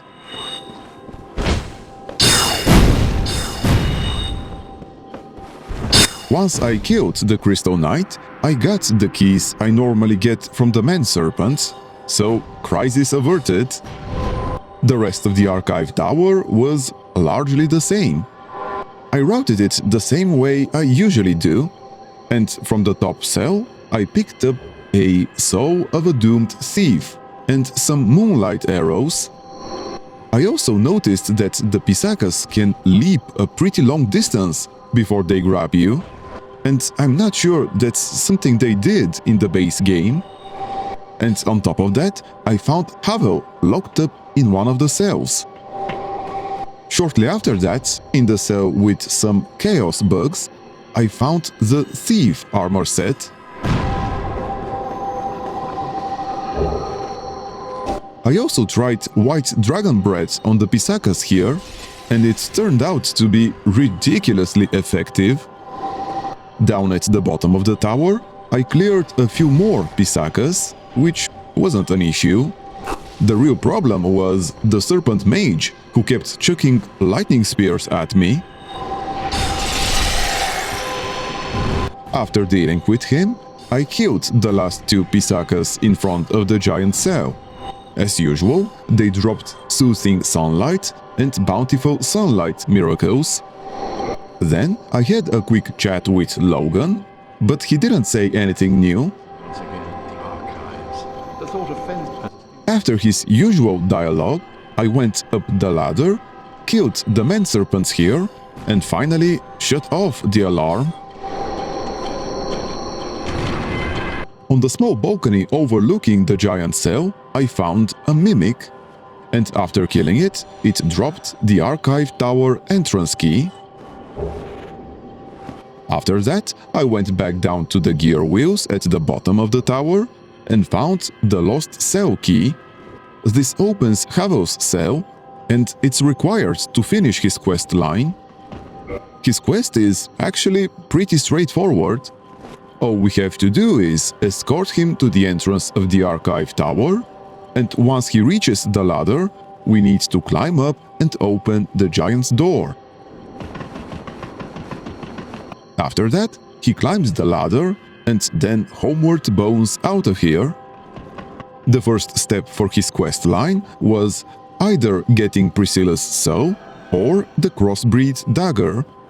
Since I'm doing Velka's Pact quest, I was basically forced to choose the dagger. Anyway, now that Havel was out, I didn't have to worry about him anymore, and I could continue through the area the usual way. The last item I picked up in the archive tower was the crystalline armor set. I still had to rescue Big Head Logan, so I'd be coming back here later anyway. But I don't think I missed anything else. Outside the archive tower, the enemies were largely unchanged, with a few exceptions, like this crystal golem, for example. Back in the Whispering House, I still had to deal with the two channelers and the rotating staircases. On the top floor of the first big room, I found a chest with a couple of transient curses inside. I'm not sure what the point of putting them here was, but there you have it. The way the rotating staircases work has also been tweaked a bit. In the mod, when you activate them, they don't just do a half turn, they actually spin through several full rotations before stopping. And the other big change is that when you kill the second channeler, he drops the archive tower giant cell key. He managed to teleport before I could finish him this time, but on the floor he went, I found another chest, this time with an Elizabeth's mushroom inside. It took me a while before I could kill the second channeler, because the staircases kept rotating, but eventually I managed to do it and got the giant cell key. So I decided to head back down to the bottom of the archive tower and free Logan. Unfortunately, I still had to deal with the Serpent Mage again. Once I cleared out all of the serpents and Pisakas, I freed Logan and also grabbed a soul of a dark wraith from inside his cell. Afterwards, I returned to the Whispering House and kept pushing through the area. In the section behind the bookcase, I found a chest sitting on this ledge. Jumping to the ledge from the balcony wasn't too bad, but I'm not sure whether the crystal iron crossbow was worth the effort. And the jump back to the balcony is actually quite a bit harder. I opened the hidden passage behind the bookcase and discovered that Logan had already moved here. I also found a souvenir of Reprisal in the chest near him, which was yet another thing I didn't have a use for. I shall and the secret. I bought Homing Crystal Soul Mass from Logan, but unfortunately I didn't have enough souls for Crystal Soul Spear, though honestly I already had plenty of spells in my arsenal, so not buying it right away wasn't a big deal. Other than that, I also found a chest with a whopping 10 green Titanite shards inside, and when I lowered the staircase that lets you exit the Duke's archives, I discovered a chest and another crystal golem. Once I killed the crystal golem, a bonfire appeared. Honestly, this feels like a better bonfire placement compared to where it used to be. And inside the chest, I found 3 blue Titanite chunks. After resting at the bonfire, I went back through the passage behind the bookcase and found that there was another armored boar in this room now. Killing it wasn't particularly difficult with White Dragon Breath, although it did almost manage to take me out with its dying hit. Other than that, I found a chest with a green moss clone on the balcony where the bonfire used to be.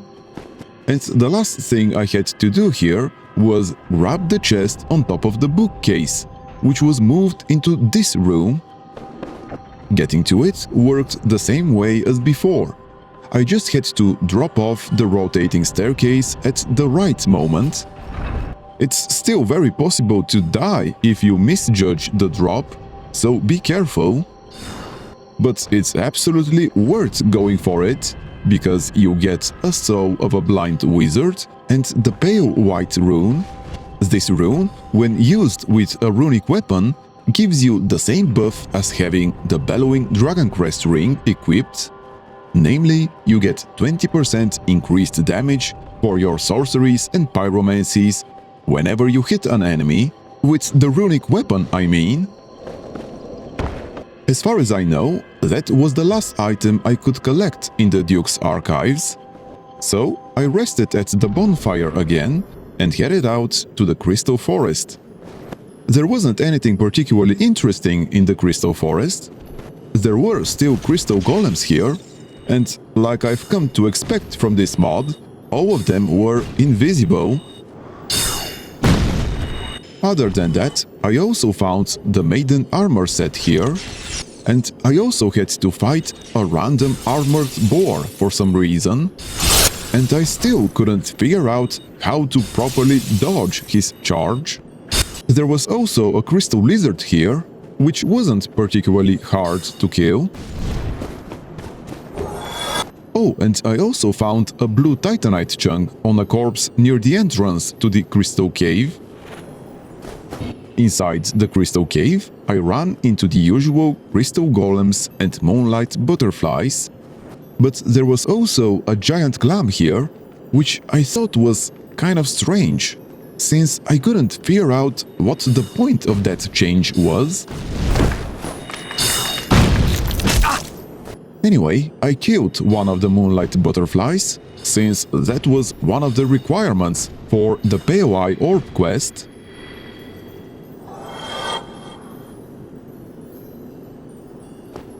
After that, I went through the cave the usual way and found that there were still crystal lizards here.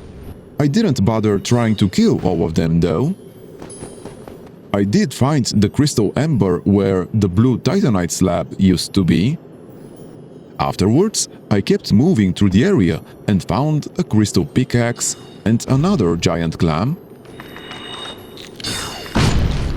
The last item I found was a blue Titanite chunk near the end of the crystal cave. Right before the boss fog gate, there was a golden golem and some giant clams. It took a while to kill it, and it looked like this wasn't the one imprisoning Sieglinde. After clearing out the giant clams, all I had left to do was step through the boss fog gate. Now, if I wasn't interested in Velka's Pact or Havel's Quest, I could have just killed Seas the normal way. But since I wanted to do both quest lines, I had to use the Crossbred Dagger. All I had to do was hit Seas with it. That makes him flee, and he leaves behind his soul and the Moonlight Greatsword.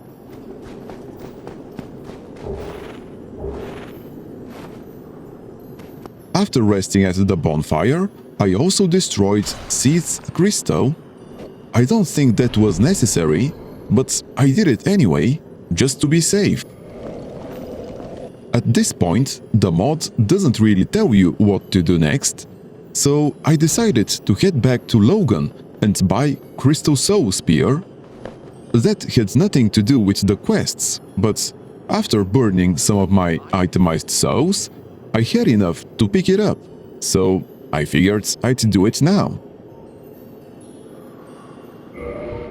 Then I warped back to the Cloister of Exiles, equipped the Black Iron armor set, and did some soul farming on the phalanxes. It turned out White Dragon Breath was incredible for farming phalanxes, almost as good as Wrath of the Gods. So it didn't take me long before I had enough souls to buy the rest of Big Head Logan's sorceries and push his questline forward. I mainly did it because I wanted his Tin Crystallization Catalyst. But after I finished farming, and before I went back to Logan, I decided to progress Zingmeyer's questline as well. So I returned to the Fetid Slagmire and found that he'd been moved to right in front of the entrance to the Great Tree.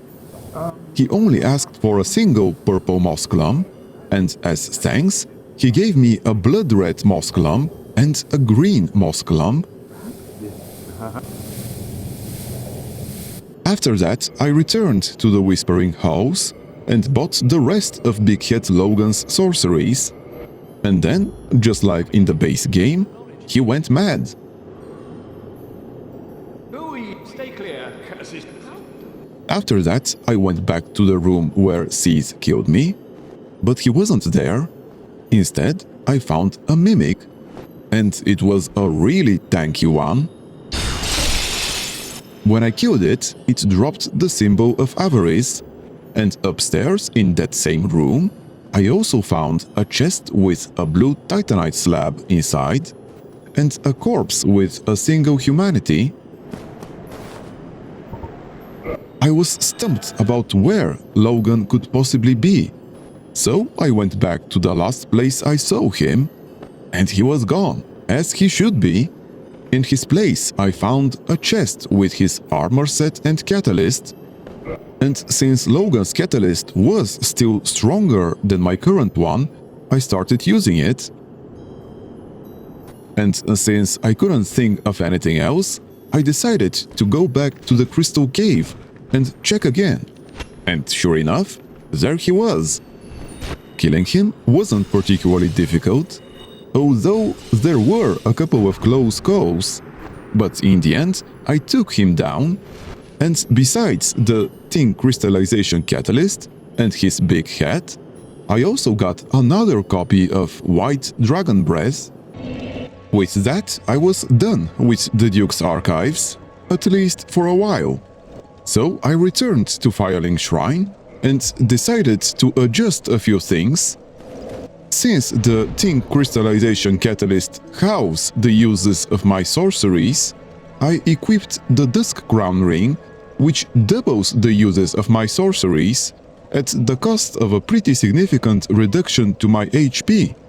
I had to replace the Ring of Temptation, but since I already had access to the Cloister of Exile's farming spot, I didn't feel like that ring was really necessary anymore. And I also remembered the Crown of Dusk, which would increase my spell damage by another 20%. So I returned to the Moonlight Grove and went to the spot where I first met Dusk. The Crown of Dusk and her armor set are about halfway up the staircase. Now, you might be wondering why I didn't grab those items before fighting the Black Phantoms and make my life easier. The Tin Crystallization Catalyst and the Crown of Dusk would have been incredibly useful in the Ornstein and Smo fight. Well, that's actually because after grabbing the Crown of Dusk, I returned to Fireling Shrine and decided to start putting points into Vitality to offset, at least to some extent, the HP reduction from the Dusk Crown Ring. Then I decided it was finally time to visit Ash Lake. But of course, first I had to go through the Great Hollow. At the entrance, I found a Soul of a Rusted Knight and the Cast Light sorcery. There was also a little jump scare behind the illusory wall in the form of a basilisk. I decided I didn't want to bother with the crystal lizards here, but I still wanted to pick up every item I came across. The first one I found was the Emit Force Miracle. I also noticed that the bonfire in this area had been moved to below that miracle, which honestly makes it a bit more convenient. Also, since there were several basilisks nearby, I decided to take care of that part of the POI orb quest as well. So, after grabbing the Soul of a Weary Hunter and the Titanite Shard, I let the basilisks curse me. Obviously, that meant I had to burn a Purging Stone and a Humanity, but I needed to do it at some point anyway, and this spot was pretty convenient for it. Afterwards, I continued exploring the Great Hollow, or the Numenarch as it was now called, and found this Twinkling Titanite, a Soul of a Blind Wizard, and a large Titanite Shard. And when I got to the midpoint of this area, I had to fight some half-naked people. To be honest, I'm not sure what the lore behind them is. One of them was wearing a sealer hat, so at first I thought these were the missing sealers, since we only ever saw Ingvard, and we know there are others like him, but in both Numenarch and Ash Lake, there were just too many of them, so it seemed more likely the sealers came down here, but got killed off by these naked people.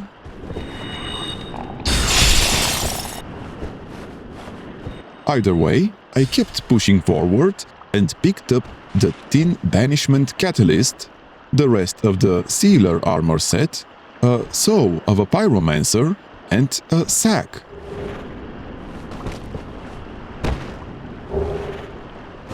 There were also some more naked people, and that was basically it for this section. So I left Numenarch and stepped into Ash Lake. At first glance, it didn't look like much had changed. The Black Hydra was still here, and the bonfire was still in its usual spot. The first thing I wanted to do was get rid of the Black Hydra, but to meet the final requirement of the POI orb quest, I needed to kill the Hydra in a specific way, by forcing it to jump over to the far side of this sandbar. I'm not sure what the point of that change is, beyond proving it's possible, but I'll admit, it looks really cool.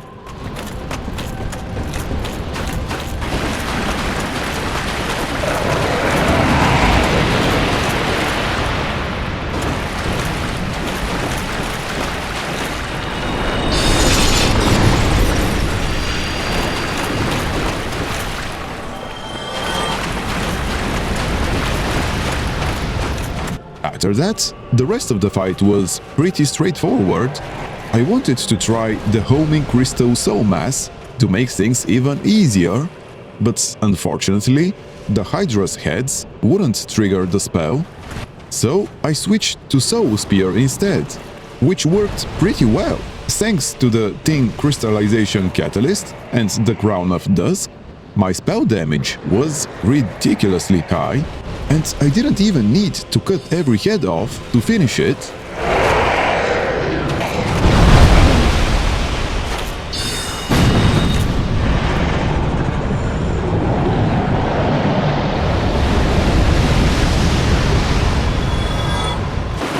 Afterwards, I went back to the Hydra's original spawn point, where there used to be a dragon scale, and found the Runic Ember. That meant I could finally forge runic weapons and start using the runes I'd been collecting.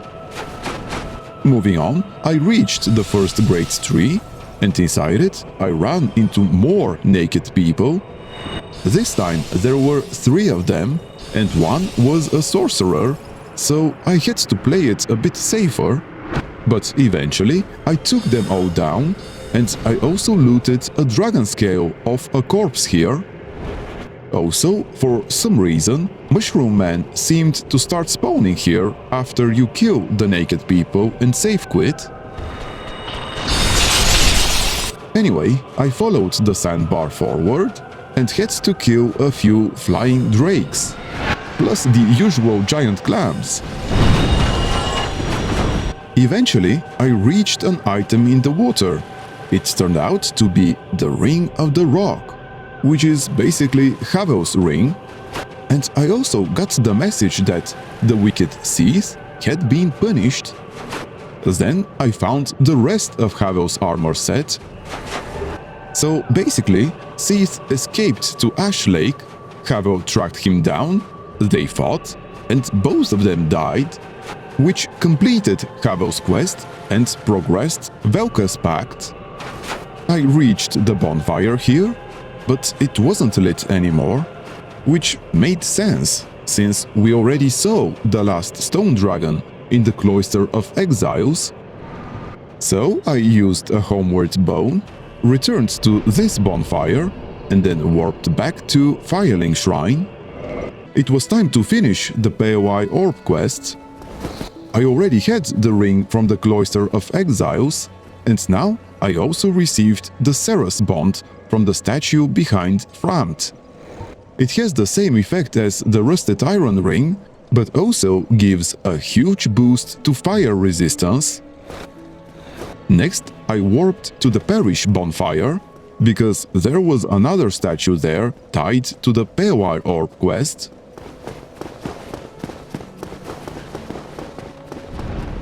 With the Wyvern back, I stayed behind the statue, since you can still get clipped by his fire breath. Anyway, the Imperium Bond increases equip load and also works like the slumbering Dragoncrest ring, meaning it muffles your footsteps, but it also lowers lightning resistance.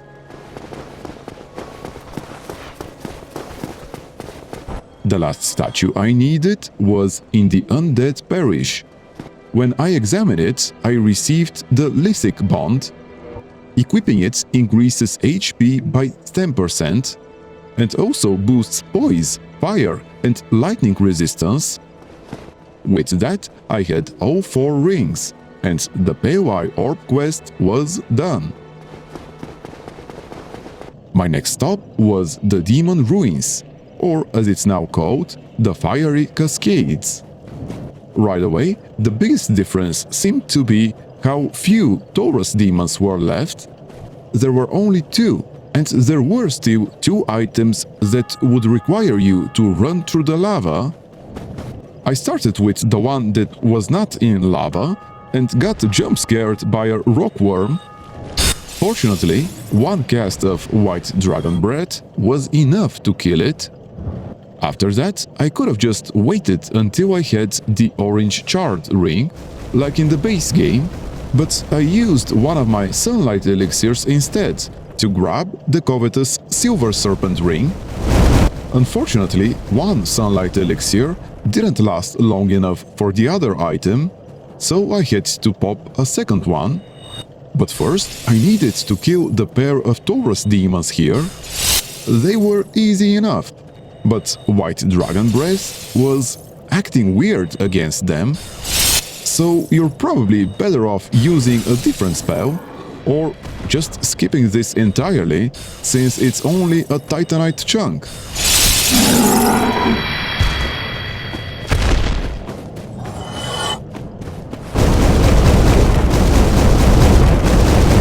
After that, I continued through the area the normal way and got ambushed by another rock worm. There were also a few crack spiders, but not many. There were also far fewer Capra demons, though I also found a parasitic wallhugger here.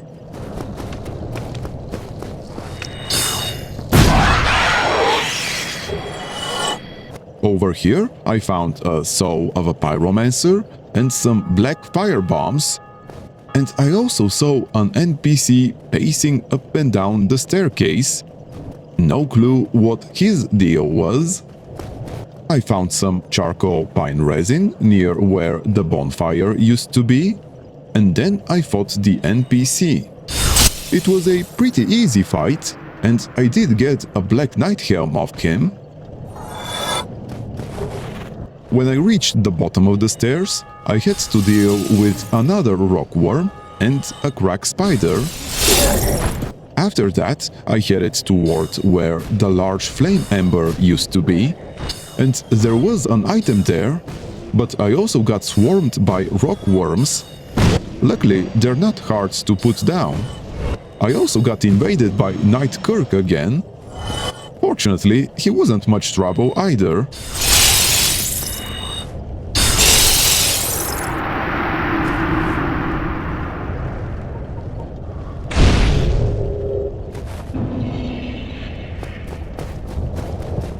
The item turned out to be a red Titanite chunk.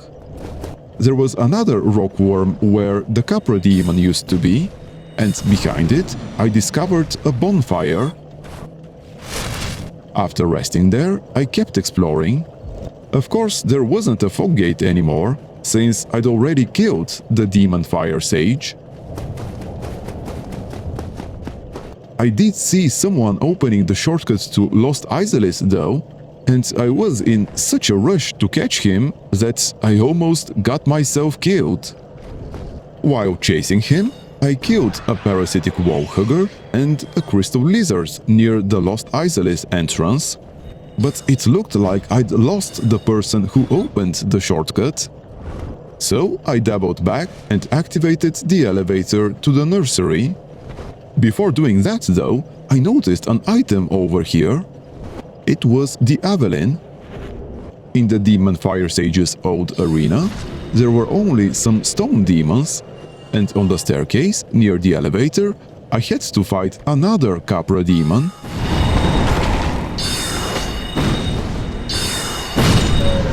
I also found an egg vermifuge guarded by a rock worm. And right next to the elevator, there was a Titanite chunk. After activating the elevator and heading back down, I made a beeline for where the Centipede's demon used to be. There was no fog gate, but I did find an item. It was the Iaito.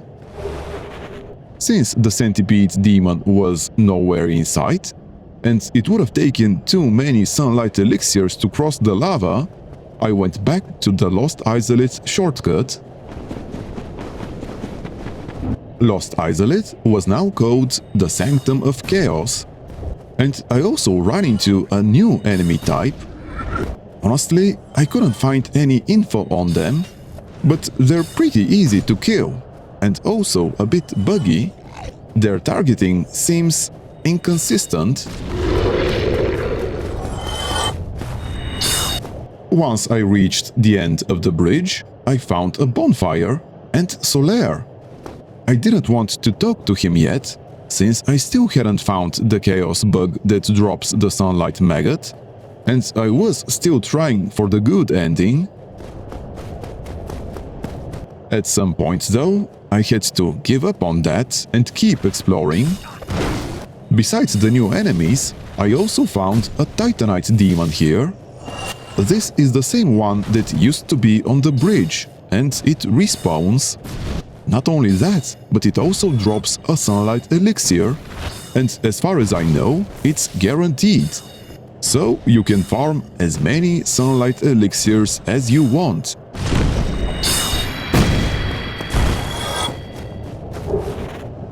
Next, I decided to progress Siegmeyer's quest.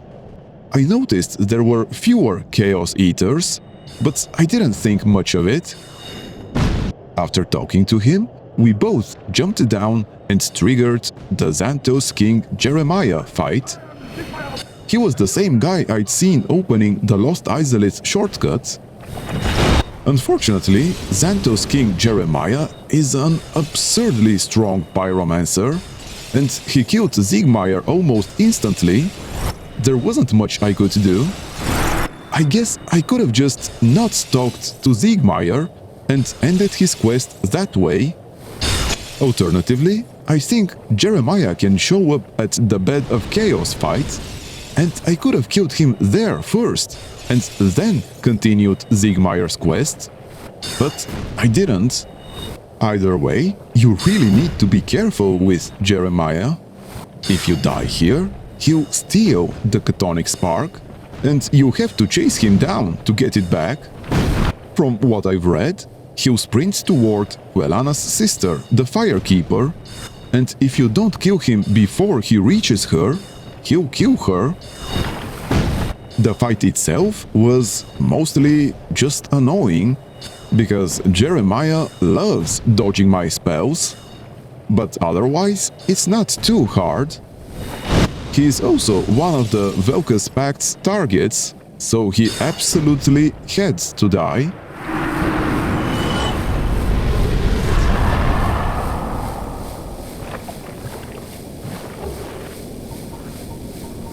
While I was down there, I found a prism stone in the poison swamp and a soul of a doomed thief, and also an ensouled titanite in a chest that needed the melted iron key for some reason. And where the red titanite slab used to be, I found the Scintilla Rune, plus a soul of a blind wizard, and got ambushed by a Capra demon. The Scintilla Rune supposedly spawns homing soul mass orbs when you get hit. I'm not completely sure whether you need a runic weapon to use it though. Anyway, there wasn't anything else in the poison swamp, so I used a homeward bone and went back to the bonfire. After putting a few more levels into vitality, I continued exploring. I picked up a soul of a rusted knight and a repair powder over here, and a soul of an exiled witch where the rare Ring of Sacrifice used to be. Then I checked the lava section of Lost Isolate and finally found the centipede demon. To fight him, I used a sunlight elixir to reach one of the stone buildings. I'd heard one of Quelana's sisters was supposed to be inside and give a buff similar to the orange charred ring, so you could fight the centipede demon in the lava. But I didn't find anyone there. That didn't worry me too much though, because the centipede demon aggroed and started moving toward me. So I just waited until he got close and defeated him with spells. His moveset is still pretty annoying, but he was very vulnerable to my damage, so he went down quickly. If I were melee though, I'd probably need to farm a lot of sunlight elixirs. Anyway, I got the orange charred ring and started looting this part of Lost Isolate. The first pickup was Flash Sweat. I found it in the other stone building. There was also a soul of a lost cleric and another sunlight elixir on this 3 route. Shortly after that, I ran into a parasitic wall hugger, and when I killed it, it dropped a red titanite slab. heading back towards the entrance, I went into the old Centipede Demon Arena and found another chest that opened with the melted iron key. Inside was power within. And the last thing I found here was a soul of a dark wraith. It's possible I missed something, since I didn't do a fully exhaustive sweep of the lava section, but I was at least reasonably careful, so I don't think I missed anything. On my way back to the Bed of Chaos, I checked the second floor of one of the stone buildings and found another chest with twin humanities inside. After picking it up, I used a homeward bone to warp back to the bonfire. Since I wasn't planning on going back into the lava, I re-equipped the Dusk Crown ring and kept pushing through the Sanctum of Chaos. It's here that I found Solaire's summon sign. This was probably meant to help in the Xanthos King Jeremiah fight, if you choose to take him on alongside the Bed of Chaos. But more importantly, I found the Chaos bug that drops the Sunlight Maggot. So once I killed it, Solaire should have been saved, which is why I went back to the bonfire to talk to him. Why? Why after all this? Why after all? Then I returned to the boss fog gate and started clearing out the last stretch of this area. I found another chest that needed the melted iron key, but this one was completely empty. I'm guessing it was meant to be a trap laid by Knight Kirk, because as soon as I headed back towards the fog gate, I got invaded by him. If that was Grimrock's intention, that's a pretty cool touch. That wrapped up everything I needed to do here. So next I went in for the boss fight. The only real change to the fight was the addition of a Daughter of Chaos inside the arena, but she went down pretty quickly, and after that it was the same encounter as always. And just like usual, I used the save and quit method to cheese it. Oh, and the Daughter of Chaos drops the Isolith Catalyst. I'm not going to show the entire boss fight, since it's pretty boring. And like I said, it plays out the same way it always does. Actually, there was one more difference. After the fight, there was no bonfire here, so I was forced to homeward bone out. After that, I bumped my vitality a bit more, and then warped back to Firelink Shrine. Once I was back, I remembered I still hadn't talked to Patches, so I went to go visit him. Unfortunately, I had to clear out these skeletons first. Just like with most NPCs, he doesn't really say anything different, but he does sell sunlight elixirs, which feels pretty redundant considering we can farm it from that Titanite demon in Lost Isolith. Anyways, now that I'd collected all 4 Lord Souls, there was only one boss left before Gwyn, and that boss was Calamite. Just like in the base game, you first have to trigger him before you're allowed to actually fight him, and to even reach that point, I had to cut through a pack of dogs first. They're honestly some of the nastiest enemies in the game, at least on a sorcery build. The first items I picked up on the way were a soul of an exiled witch and a runic washing pole. This was the first runic weapon I could actually use with all the runes I'd collected. There were a few more dogs I had to deal with, but eventually I reached the point where Calamite showed up. Before going back to Go, I also found a chest by the waterfall, and inside it was the Great Magic Barrier Miracle.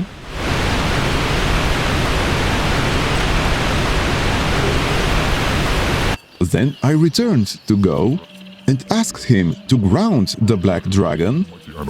After that, I went back to the arena and unfortunately wasted an Estus Flask charge while having to slog through the dogs again. Anyways, the fight itself was pretty straightforward. Crystal Soul Spear and Soul Spear were hitting ridiculously hard, so he went down surprisingly fast.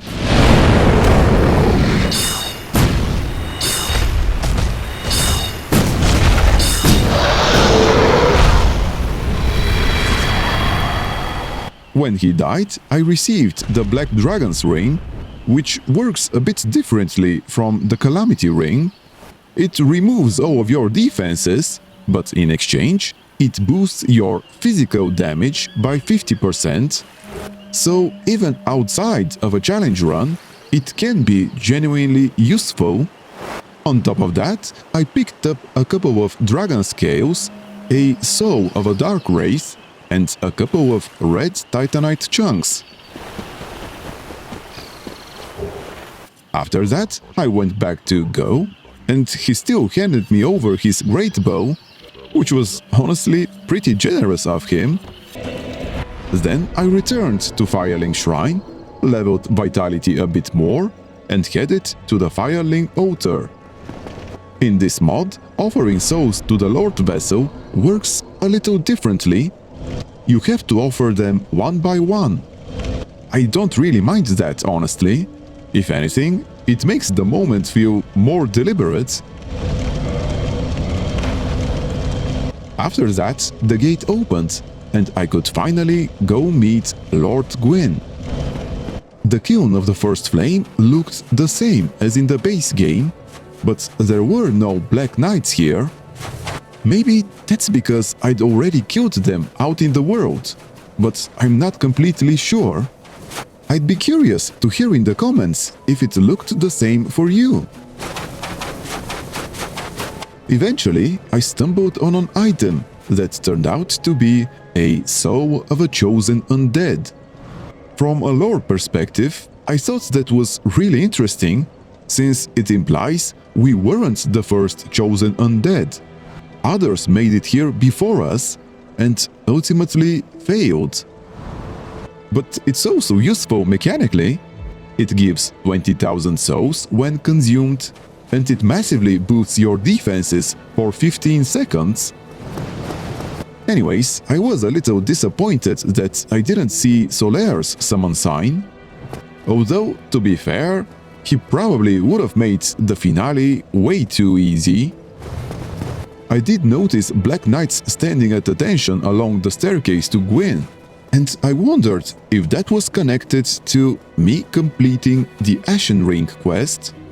Either way, the Gwyn fight was basically the same as always, so it didn't take long to put him down.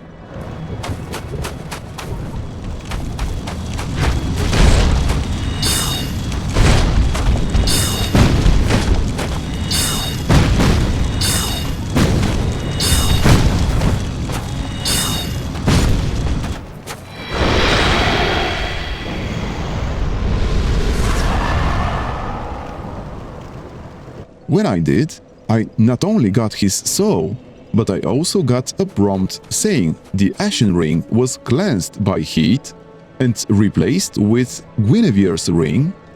That's part of the Ashen Ring questline, and it's meant to help in the next boss fight. Because, yes, Gwyn, Lord of Cinder, isn't the final boss in this mod. You can walk to the bonfire and link the fire, but since Velka's Pact was still active, I could also head back up the staircase and meet Velka's Crow again.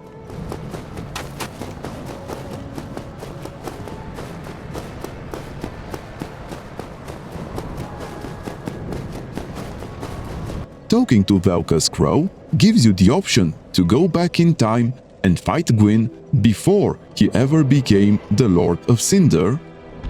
In that fight, since I was wearing Guinevere's ring, Black Knight ghosts were supposed to help me, but for whatever reason, they never showed up.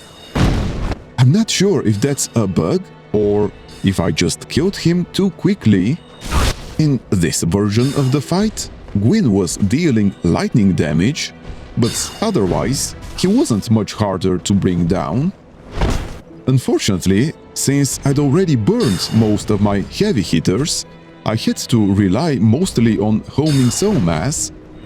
Thankfully, I had plenty of casts left, but it still took a little while to finish him off.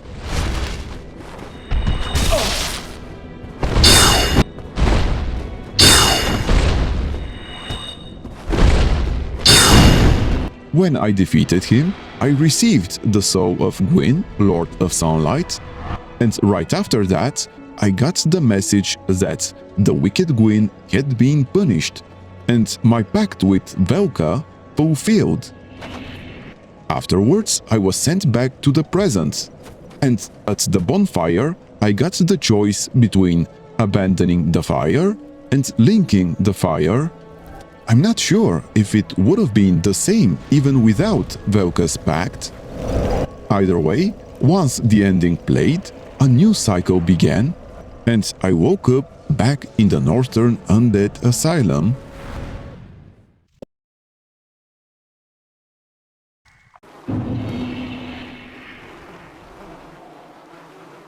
This time, alongside the Asylum cell key, I also received the Etched ring, presumably because I wouldn't be able to pick it up as a starting gift, and the mod author still wanted challenge runs to be accessible even in subsequent cycles. Anyways, that's about everything I wanted to show in this mod. As far as I know, there aren't any major changes in subsequent cycles, so before wrapping up, I wanted to share a few thoughts.